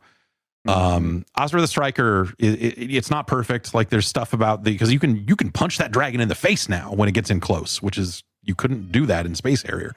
And it's really satisfying, but like figuring out the range of, is it close enough for me to hit or not, or what? Like that stuff's really tricky. The depth is weird. Okay. Yeah. And I'm like, you can hit attacks back at enemies in some cases, but just the feedback on that stuff isn't always as clear as it seems like it could be. But that's like a fun, it's like $15. It's like, it's relatively simple. Like my first playthrough, I made it to what would be the final level of a playthrough. It has branching paths, so there's more to see, but like you could get to an ending of this game in an hour or something. It's very much an arcade game in that sense, but it's pretty neat. I need to spend some more time with it. That's exciting. The most I've ever played of Space Harrier is just within Shinmu in your living room there. So, which I played a lot. I did play. That's not sad to play the best game ever. Yeah, Space Harrier is a very good game. I don't know if it's the best game, but like it's definitely high on my list. It's cool that they put something good in that shit factory. Listen, history will vindicate that game in that series. Oh, it will. BAFTA just said it was the most influential game ever made. So. I know, I saw that. Unbelievable. Most influential. I was like, okay. According to user voting. Yeah, that part I love those users. Yeah, it doesn't fit in a headline, I guess. They're putting. You ever heard of Star Wars? Yeah. What's that about? They're putting Star Wars in Fortnite. You ever heard it? You seen this? Yeah, again. Was like it could be like a Obi-Wan Kenobi? Was pretty fucking dry. No. Listen. They got Mace Windu this time. Oh shit. Mace Windu's here. And you know what? They also got Darth Jar Jar. No way. They got the evil Jar Jar thing? Evil Jar Jar Binks. That's pretty good. You know what? That can't wait. This season of Fortnite that might be good. Was bad. Awful. Truly terrible. Why was kind it of bad? A stinker. They're on a every other one is good. This one, the loot cycle was kind of based on you doing these little heists. But the amount of time, and it feels really like they could, and I'm sure they did do some tweaking, but it's just like the amount of time where you're sitting and doing nothing is so high that by the time you get outside, you're not really incentivized to do the heist part, because really it's a better use of your time to go get stuff and then third party a team that is looting the safe. So it just the flow kind of felt off. They added Sub-Zero and Scorpion gloves so you could do Mortal Kombat stuff, but it feels like all of the other melee combat in the video game where you punch and kick sometimes. The best thing is that Sub-Zero's slot, like the left trigger lets you do a cool ice slide. Like that part is fun. That's cool. That's kind of fun. But otherwise it just kind of felt like a stinker. The Star Wars seasons always bang because the lightsaber stuff is really silly. Like just the idea that you can give anybody in that video game a lightsaber, that's good. I think they're putting Ariana Grande running around. Running around like fighting a stormtrooper. Like that part is funny. But I think that game is in a weird spot where they kind of feels like they've tried a bunch of stuff outside of Battle Royale and none of it is sticking. Like none of it is sticking. You can look, I think maybe the worst things that they ever did was show you have a player count for each game mode on the screen. And now when you open it up, there isn't even really a way to just give me the actual official game types. they really don't want you to know who's making who. They're like, you want to play Battle Royale, we know that for sure. But if you want to play Lego Fortnite, you really gotta fucking dig. And it's because there's 13,000 people playing it, and there are like 50,000 people playing whatever the fuck Bed Wars 1v1 is. And then you're like, well, damn, gang, like you've got real folks working on Lego Fortnite, and nobody, I can see that nobody is playing it. When the 9-year-old who made Bed Wars 1v1 has 50,000 people playing the game mode, like it just kind of feels like it feels unsustainable. They released their little Counter-Strike mode called Ballistic. Nobody plays I tried that when it first rolled out. Nobody like that. It takes a long time to find a match in that. Why would you want to play it? Just download Counter-Strike. Like, hey man, check out our bad Counter-Strike. It's like I could go play like okay official Counter-Strike if I wanted to. Valorant is I'll go play Valorant. Yeah. Like there's other stuff for me to do. So it kind of feels. It feels like they received an edict to make a bunch of different kinds of games inside of Fortnite, and then they did, but didn't bother to ask. God, who? I guess that's how the Battle Royale took off, right? Is they're just like, check out this game. What if we stole all this? Yeah, it is. But I will say, I have no insider knowledge of this. Okay, I really don't. I will say that feels more like Tencent asking them to try some shit than it does like them going. Organically, let's do a lot and see what sticks, because I kind of feel like they had a kind of a handle on what actually sticks, what the video game was. And then like the sharp turn to like it's Roblox basically has been kind of like there's already a Roblox, I guess, and like I don't know if we needed this kind of thing. It's selling. It would, I think it, and I've been on this horse for a long time. Yeah. I actually think if they tried to do Save the World today, it would work. That they might be able to get something going with it. Sure. But instead they split that budget up across 5 game modes that nobody plays. Yep. But I mean, Darth Jar Jar is cool and all. But why would you play that when Call of Duty is debuting Seth Rogen today? God, real. I didn't fucking see that. No, there's no way that's real. You can play as Seth Rogen. Not Seth Rogen as a character. It's like they put out they're starting an event that is like it's like a battle pass within the battle pass. It's like a limited time event, and on the premium track is Seth Rogen, and it's like a weed thing. They already did Jay and Silent Bob as a weed thing. Jay and Silent Bob. And it's like Kevin this like season of weed that they're doing that is like just the most desperate looking thing ever. Like who's going like, I love this Seth Rogen guy, everything about him, the sound of his voice, the way he looks, the way he talks, just I can't get enough of him. I want to hear him saying, throwing a grenade. Like, that's good. Fuck off. What? That's nuts. So I'm going to buy it as soon as we're done here. No, absolutely. Yeah, it's only $10. Yeah. That's a deal. You're losing money if you don't buy it. They changed the sorry. This image on GameSpot.com also doing really well. They changed Nuketown to Blaze Town. That's funny. Have you heard of about drugs? Wait, I've heard of them. I don't know much about them. Well, here in California, you can just get them. You could just get them. Just walk out on the street and there's like it's like ice cream but drugs. They painted the sides of the buses to be all like psychedelic. Nice, dude. They should paint it like the corporate weed industry. It should be like the Pabst Blue Ribbon plus THC seltzer logo. This should look like Nuketown should look like the inside of a dispensary in Santa Monica than what this looks like. The MedMen. Peace and love, bro. Like no. Oh God, Seth Rogen operator skin. It's just him in a bucket hat with these sunglasses. Folks, you're gonna have to go to the website VGBs.com to see these images on the stub for this. Wow, that's nuts. Running. Wow. Hey, thanks for telling me about this, Jeff. I would have never fucking known. I just remembered. I saw it yesterday. Wow. I went into a fugue state and forgot all about it, but it just like came to me in a flash. Oh, man. This is crazy. Yeah. Did you know that Seth Rogen likes weed? Did y'all know that? Mm-mm. I didn't know This is the first time hearing of it. That's really interesting. I don't know. God. Nikki, what else are you playing? Anything? No, I had some other stuff going on this week. I mean, what excuse is that? You know what I mean?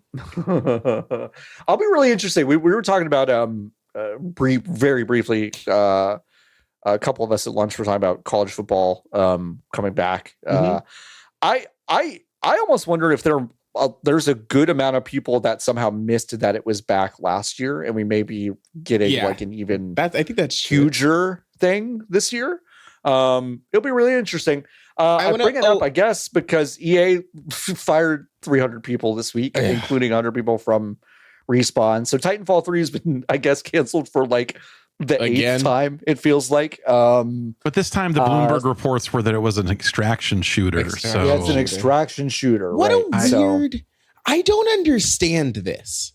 Why are we trying... Why are we trying to get extraction shooters over right now? Because I think everyone is convinced that people cracked Battle Royale in a way that's like, we made a ton of money off of this. Yes. I think they feel like no one has cracked extraction shooters in the same way. And so there's a chase. There's a chase to just like see if we could do it. I kind of get it. There is something like unique and interesting about something kind of as self-directed as an extraction shooter, of kind of like you could kind of make your own fun, make your own goals, all that stuff. It's a little like less, it is goal oriented, but it's like a little less punishing in that regard, but it is punishing in other ways that make it interesting.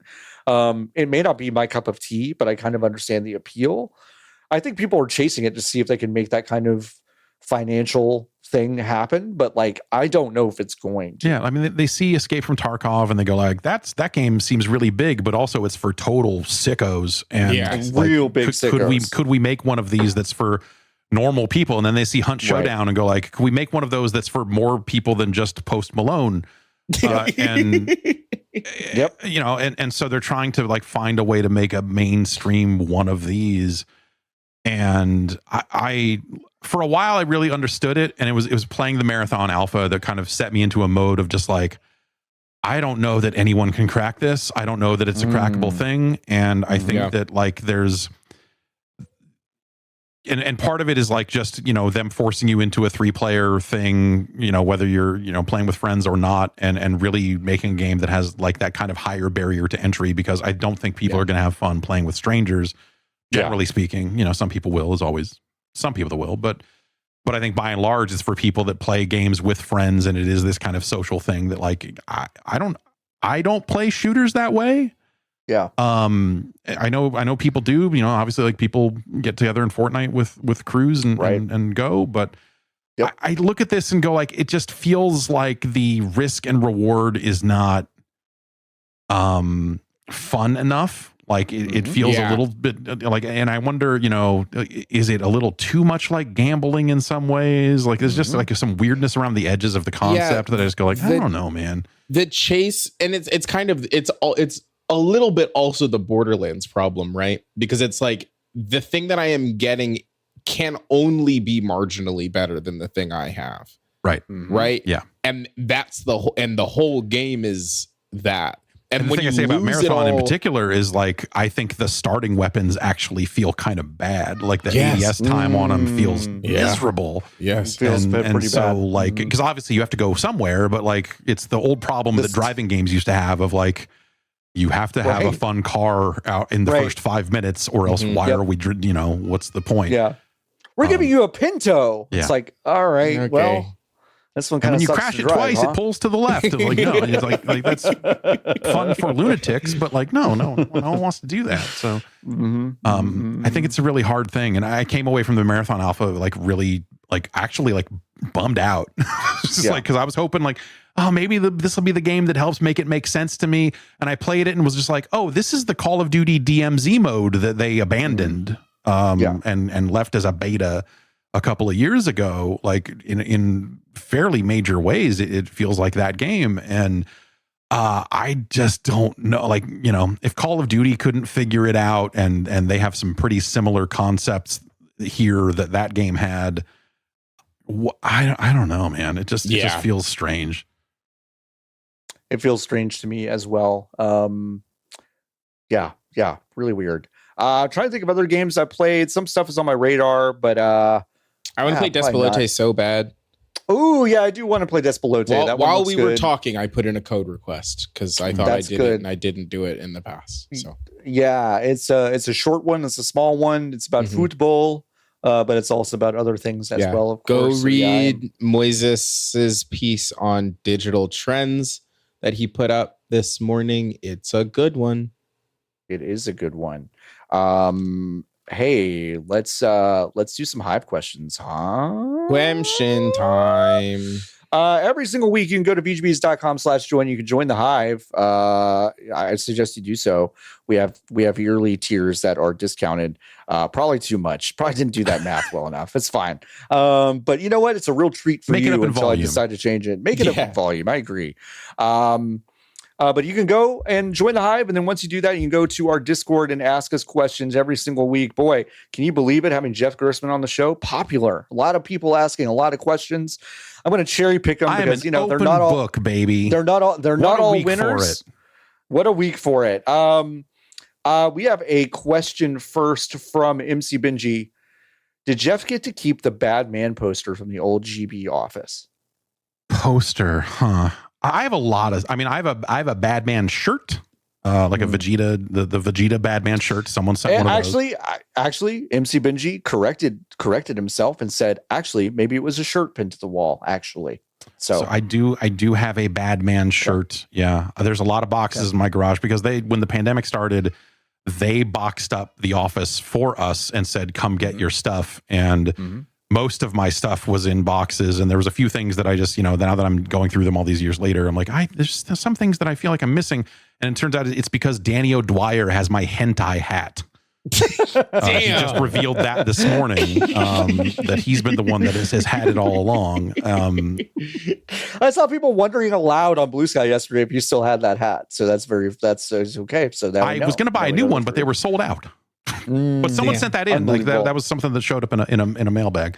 But yes, I do still have a Bad Man shirt. It is no longer in this room. It was in this room until relatively recently. But yes. My Hero Zero asks, what do you think we lose as games become more and more flashes in the pan? Question inspired by the speed of zeitgeist, moved from Avowed to Blueprints to Clair Obscur, intending maybe more philosophical answers, but feel free to interpret however you like. I think this is you are asking My Hero Zero. I think this is a good question, but you are also asking it from the perspective of someone who is like, you are plugged right into the fucking cadence of what we do, which is, I'm like, I don't mean this in a hostile way. That's a mistake that you're making. You don't have you don't have to be plugged into this shit the way we are. Like you don't have to do that. Like I'm broken. I reviewed games for 15 years, whatever, and it was assignment to assignment to assignment. Sometimes, in busy times, I'd be playing 2 games at once.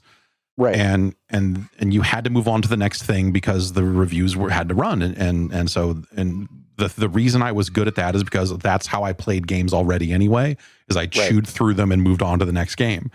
And I think that's a very good skill set for a job that doesn't exist anymore. But it served me well for a very long time. And I still kind of behave that way because I'm broken. You don't have to be. Yeah, you don't have. You control the buttons you press. So if you only want to think about one video game, you can just think about the one video game. Read my long article, kill the game reviewer in your head. Yes. I mean, I think, and to answer the question kind of more at face value, I think what you're also seeing is the experience of a bunch of people. Like you're talking about, like, what do we lose critically that we do that? Like probably a lot. Like when I talked to one of my best friends, Patience, like I talked to her the other day. She's not in games media. I had a blast talking to her for an hour about Baldur's Gate 3 because now she's playing through that right now, and is experiencing it in this way. This is like I played this on my own time years after released. It like I'm in no danger of interacting with anyone that's having a discourse about this game, and I'm untethered from this, and that's something really beautiful. I do think we lose that by trying to do it at this cadence. Like it would be nice to really like take our time with things. I think there are some critics in some spaces that are known for taking their time with things and don't do things super timely. And I think those are really interesting critics. I would like to be more like that. There is actually no reason that I am not like that. Really, I'm beholden to no one but myself. Yeah, John, really, you control the buttons. I could do it. I control them, right? So I do think we lose something critically by doing that, but I also think like the industry moves at a certain speed that people are used to, and I don't know if there's a whole lot we can do about it. But like, you don't have to. Someone wrote into me yesterday. I didn't take the question, but I'll take it here now. Someone wrote in and said like, "Hey, what happened to South of Midnight? It really feels like that game was just like there and gone." Off. Yeah. Yep. Mm-hmm. And I was like, "Yeah, I guess it kind of did." You know, like everything but gets also, eaten but by also something else. It's still out. Yeah. It's still out. Like it's not gone. That's the other part. So it's like, yeah, are people talking about it's it? Not conquered. It's not like they no pulled it from the servers. Kill it. Yeah, like it's still out. I will say though, well, I mean, I guess it's the same. I think of things holistically. Like I look at how Sinners, the movie, has been talked about for the past like 3 weeks. Like great, by the way, great movie. I've seen it twice. They're putting it back in theaters in GuyMax. I get to go see it now. Yeah, they've decided that Thunderbolts doesn't need to own every IMAX screen. Even though I've heard decent things about that movie as well. Whatever. Things do control the zeitgeist a bit. Like Blueprints, I think, is the game that I think really kind of controlled the past, month. But I do feel like that happens more in games than it does in film. But I also think we're looking at a film industry that's been kind of decimated by things where we're actually seeing many more games of a certain quality that are impressive or worth talking about than we are movies. Like there's just more of them, like all the time. It's relentless. It's like it's relentless for us. It's relentless for you. But again, it kind of doesn't have to. Like South of Midnight is still out, but it does feel crazy that it dropped off. Like yeah, it does. It's weird, but it does. Which would you? My Hero Zero also asked this question. Which would you rather play, MC Kids or Sneak King? Oh.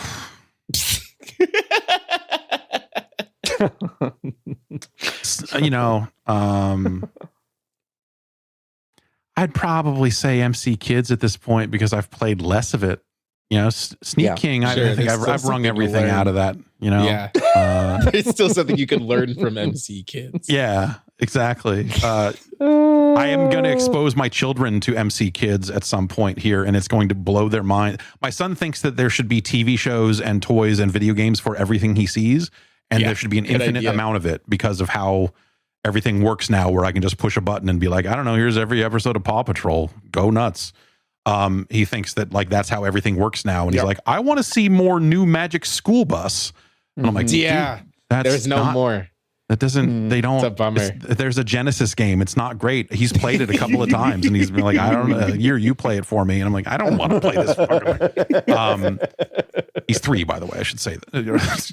But yes, it get some taste. Kids have taste. There's so many Click'em adventure Magic School Bus games on the personal computer that I played, that I love. Oh yeah. I'm going to get my hands on some of those. There's a bunch of Blues Clues games. There absolutely are.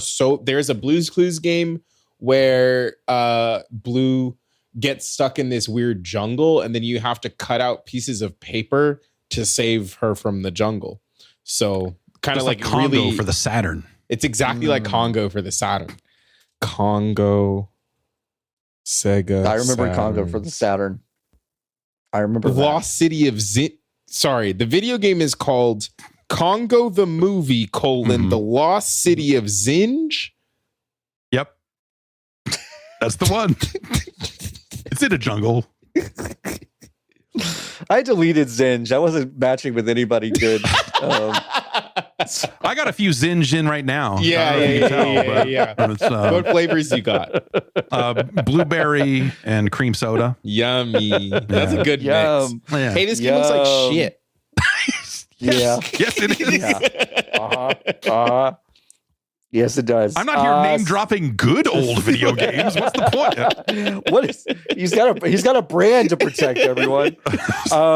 Symbiosis asks, hey, what have you learned about yourself from the NES rankings so far? In case you didn't know, Jeff is going through playing every single NES game and ranking them as he goes. That is quite a feat. I check in on that every once in a while, and it is over always 500 fun. Games now. Unbelievable. How many are there? 700 and change. Oh, you're almost done. Okay. Yeah. It's only like another year left. Yeah. It's been 2 years. I learned that that there's a lot of NES games that I didn't play. You tend to think like, like everything, and it's the reason why I didn't want to do it at first. I had the idea, and I was like, oh, whatever, man. YouTube has seen every NES game to death. No one's going to care. Right. Yeah. And people have really gravitated towards it, and really, it seems like they've been enjoying it, and I've really been enjoying it. But for me, a big part of it is trying to approach these games without like there's so much of the coverage of these bad games has been framed in the like, I'm the bad game man on YouTube, and we're going to talk about bad games now. I don't ever want to be that. And so trying to look at these games and try to bring a fresh set of eyes to them to some extent has been really fun. And also it reminded me that like I bailed on the NES in like 89. Like as soon as the Genesis came out, I was like, cool, man. I'm a edgy teen with an edgy 16-bit video game system. I don't need this kid's shit anymore. And playing these games that came out in like 1990 onward is just mind-blowing because some of it is so fucking miserable. Yeah. Once the NES became such a popular platform and the install base like really Nintendo started looking the other way on the seal of quality, and a lot of stuff got shoveled out there that is absolutely abysmal. Yeah. And it's been really interesting just kind of seeing that stuff. But you find games that are like weirdly ambitious for their time, and it's been and very British. Like there's a lot of games that I'm playing that I'm like, oh, this is like you clearly spent the last 15 years making Commodore 64 games. Yeah. And now here you are making NES games, and that's I didn't remember it being like that when I was a kid either. So that's been really, those have been I think the big learnings so far, and it's been fun doing that for sure. Yeah. What's number one on the list right now? Mega Man 2 currently. Okay. Rygar was number one for a long time, and I thought maybe that was going to make it through. And then Bionic Commando, and I was like, well, Bionic Commando was pretty much unbeatable. And then playing Mega Man 2 and applying actual science to it. It's not just my opinion. A lot of people are fooled into thinking it's just like me just like arbitrarily doing this, but this is hard science. Yeah, absolutely. It's objective. Yeah, exactly. Jeff Gerstmann's objective review. Yes. As someone who wrote for GameSpot for 11 years, let me tell you about objective reviews. Lovic, I'm gonna go ahead and like just give this a disclaimer. Lovic asked this question yesterday morning. Okay. And I need to just preface that. Oh no, you've been put in games industry jail and can't work in the games industry anymore. What job are you trying to get right away?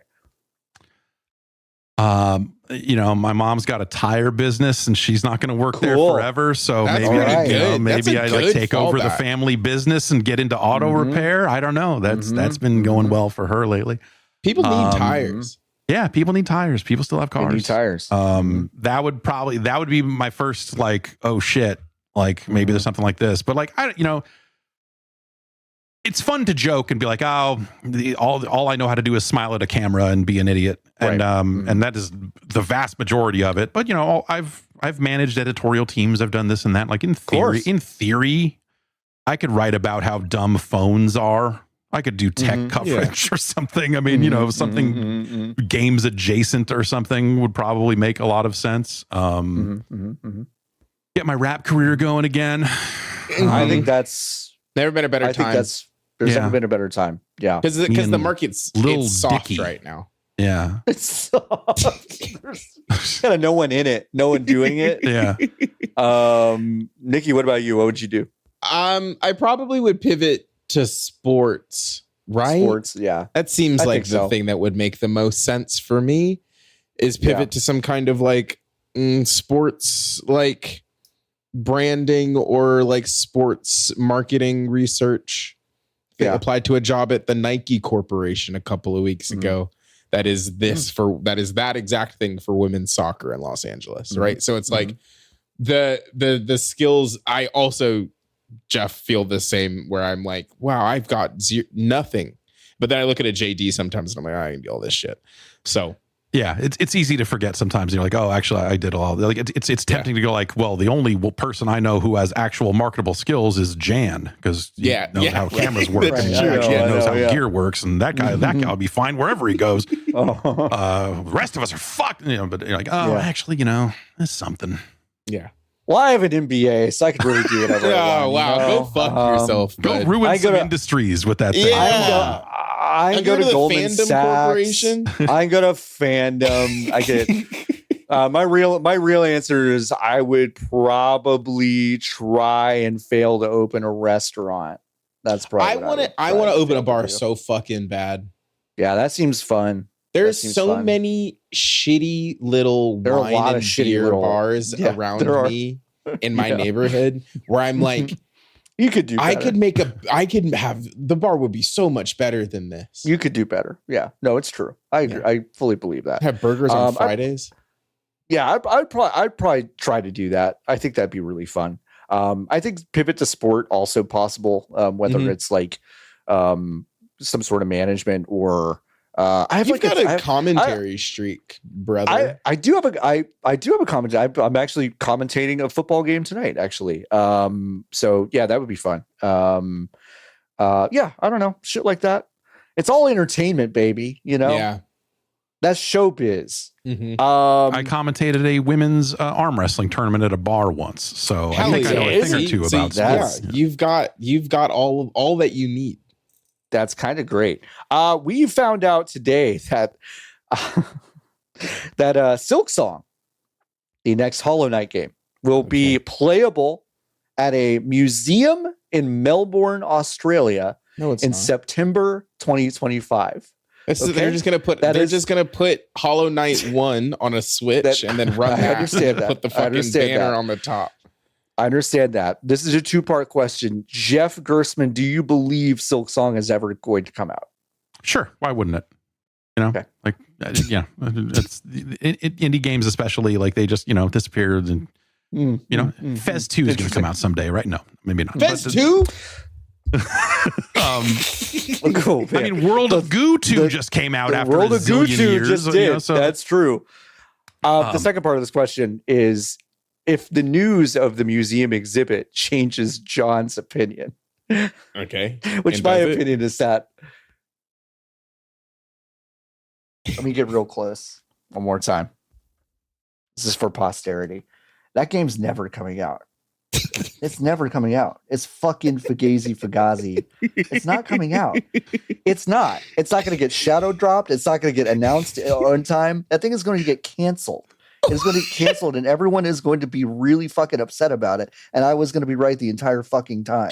So it being in a museum where Indiana Jones puts things makes it more extant. I don't think so. Does it make it more of a consumer product that's going to show up in a museum? What the fuck are you talking about? No. That shit's never coming out. That's my stance. I don't think the first game was very good. So for me, it's very low stakes. I know.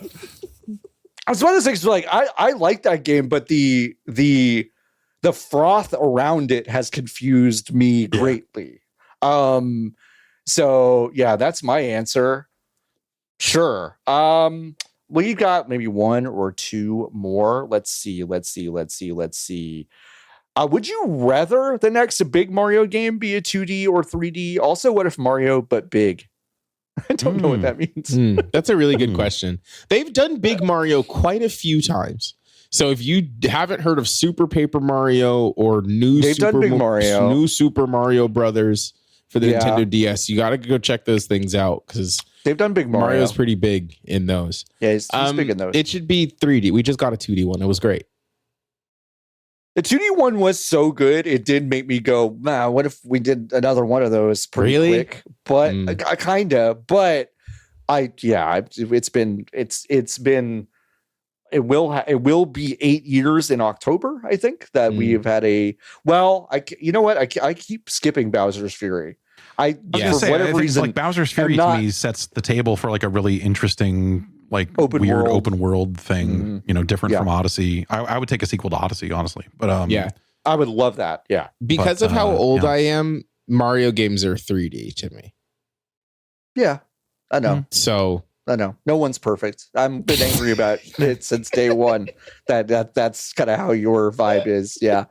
My first memory of disappointment was the power going out during playing Super Mario 2 with my mom. And I was like, well, can we get it back where it was? And she was like, nah.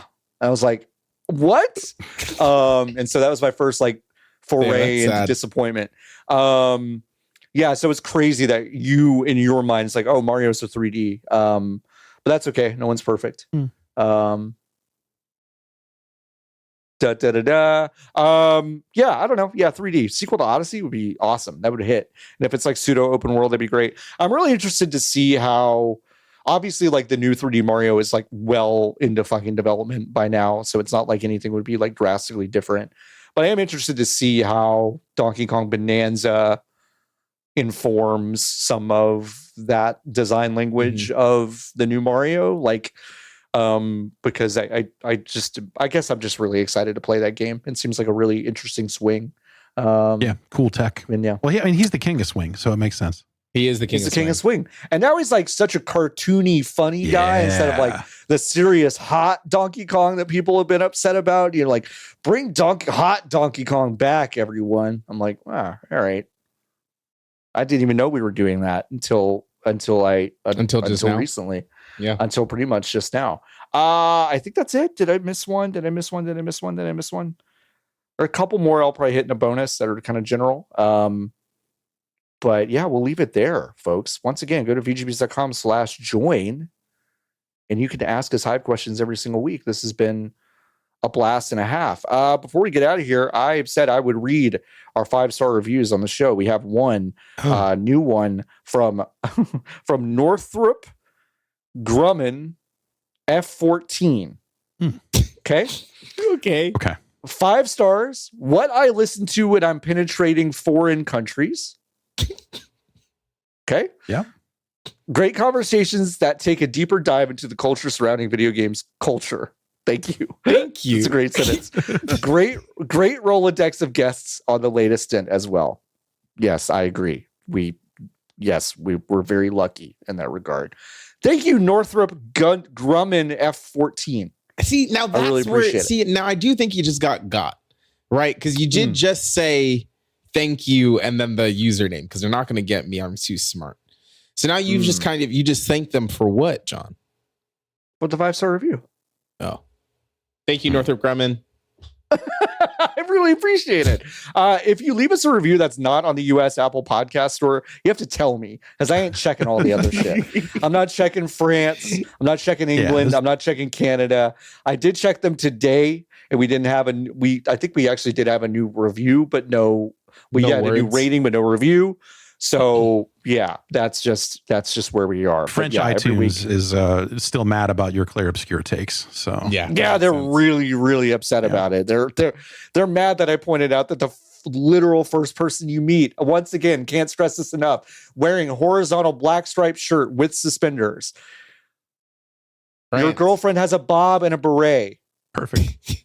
Great. You fight a mime within 10 minutes of starting the game. Now you're selling me on it. It's like, yeah, let me go punch a mime. Fuck that guy. You could, if you beat the mime first go around, you get a baguette for a sword. Ooh.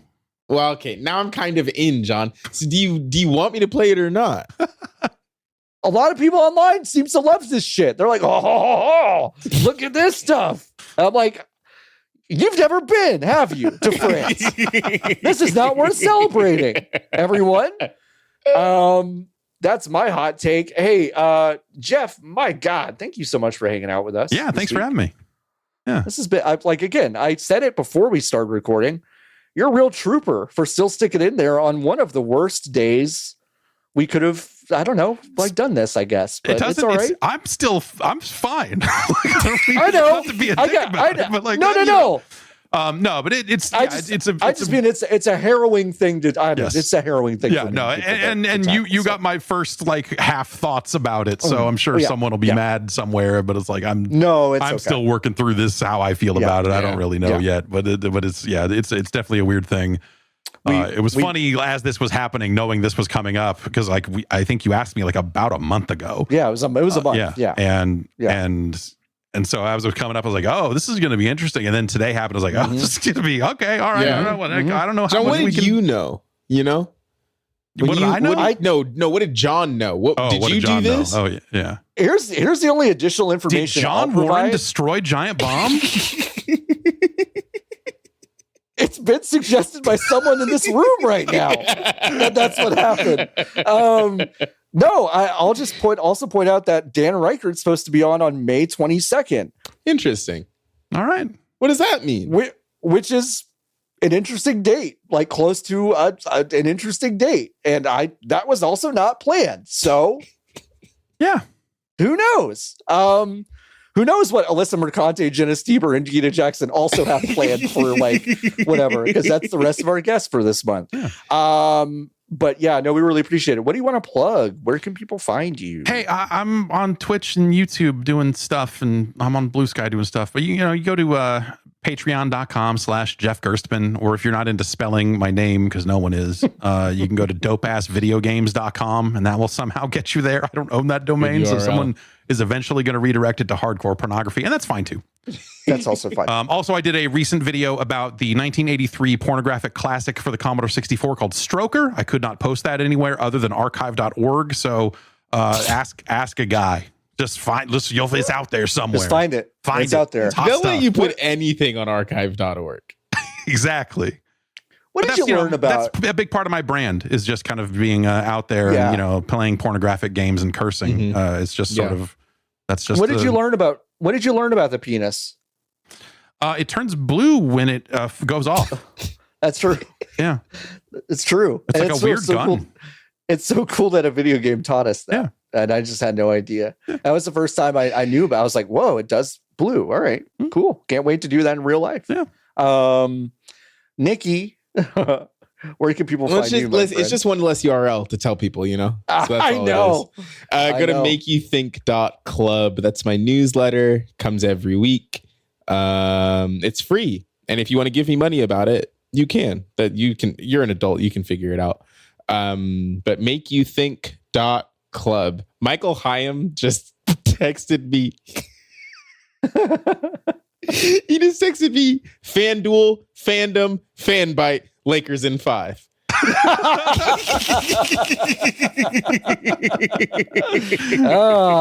Thank you, Michael Hyam. So true. Yeah, Nick, you gotta get away from fan.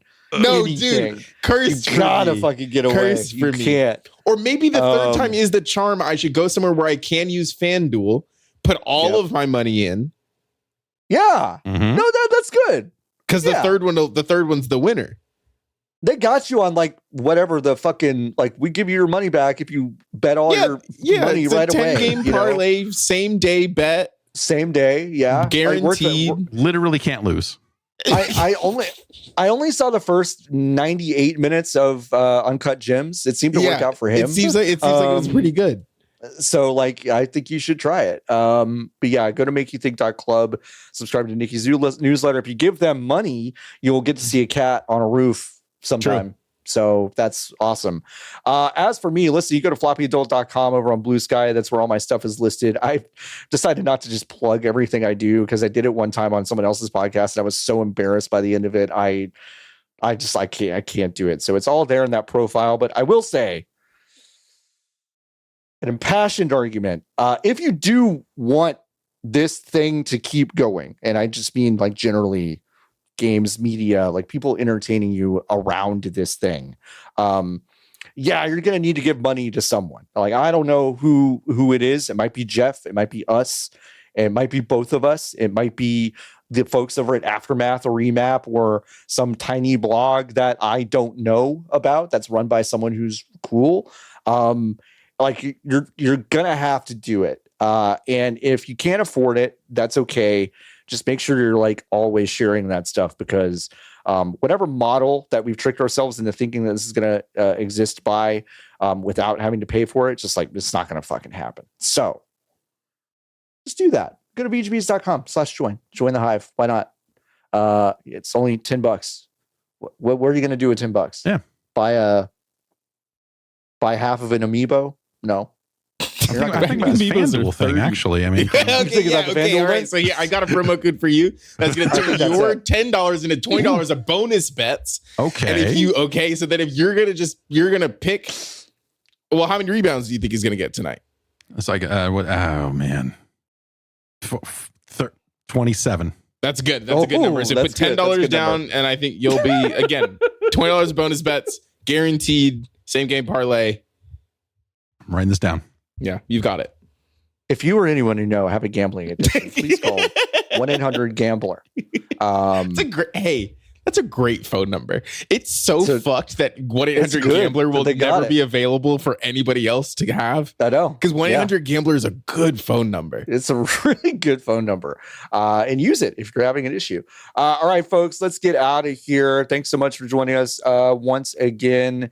You can catch us every single week. And this is also available on YouTube if you've not checked out our YouTube channel. We do post the videos there every single week. Okay, folks, it's time to get out of here.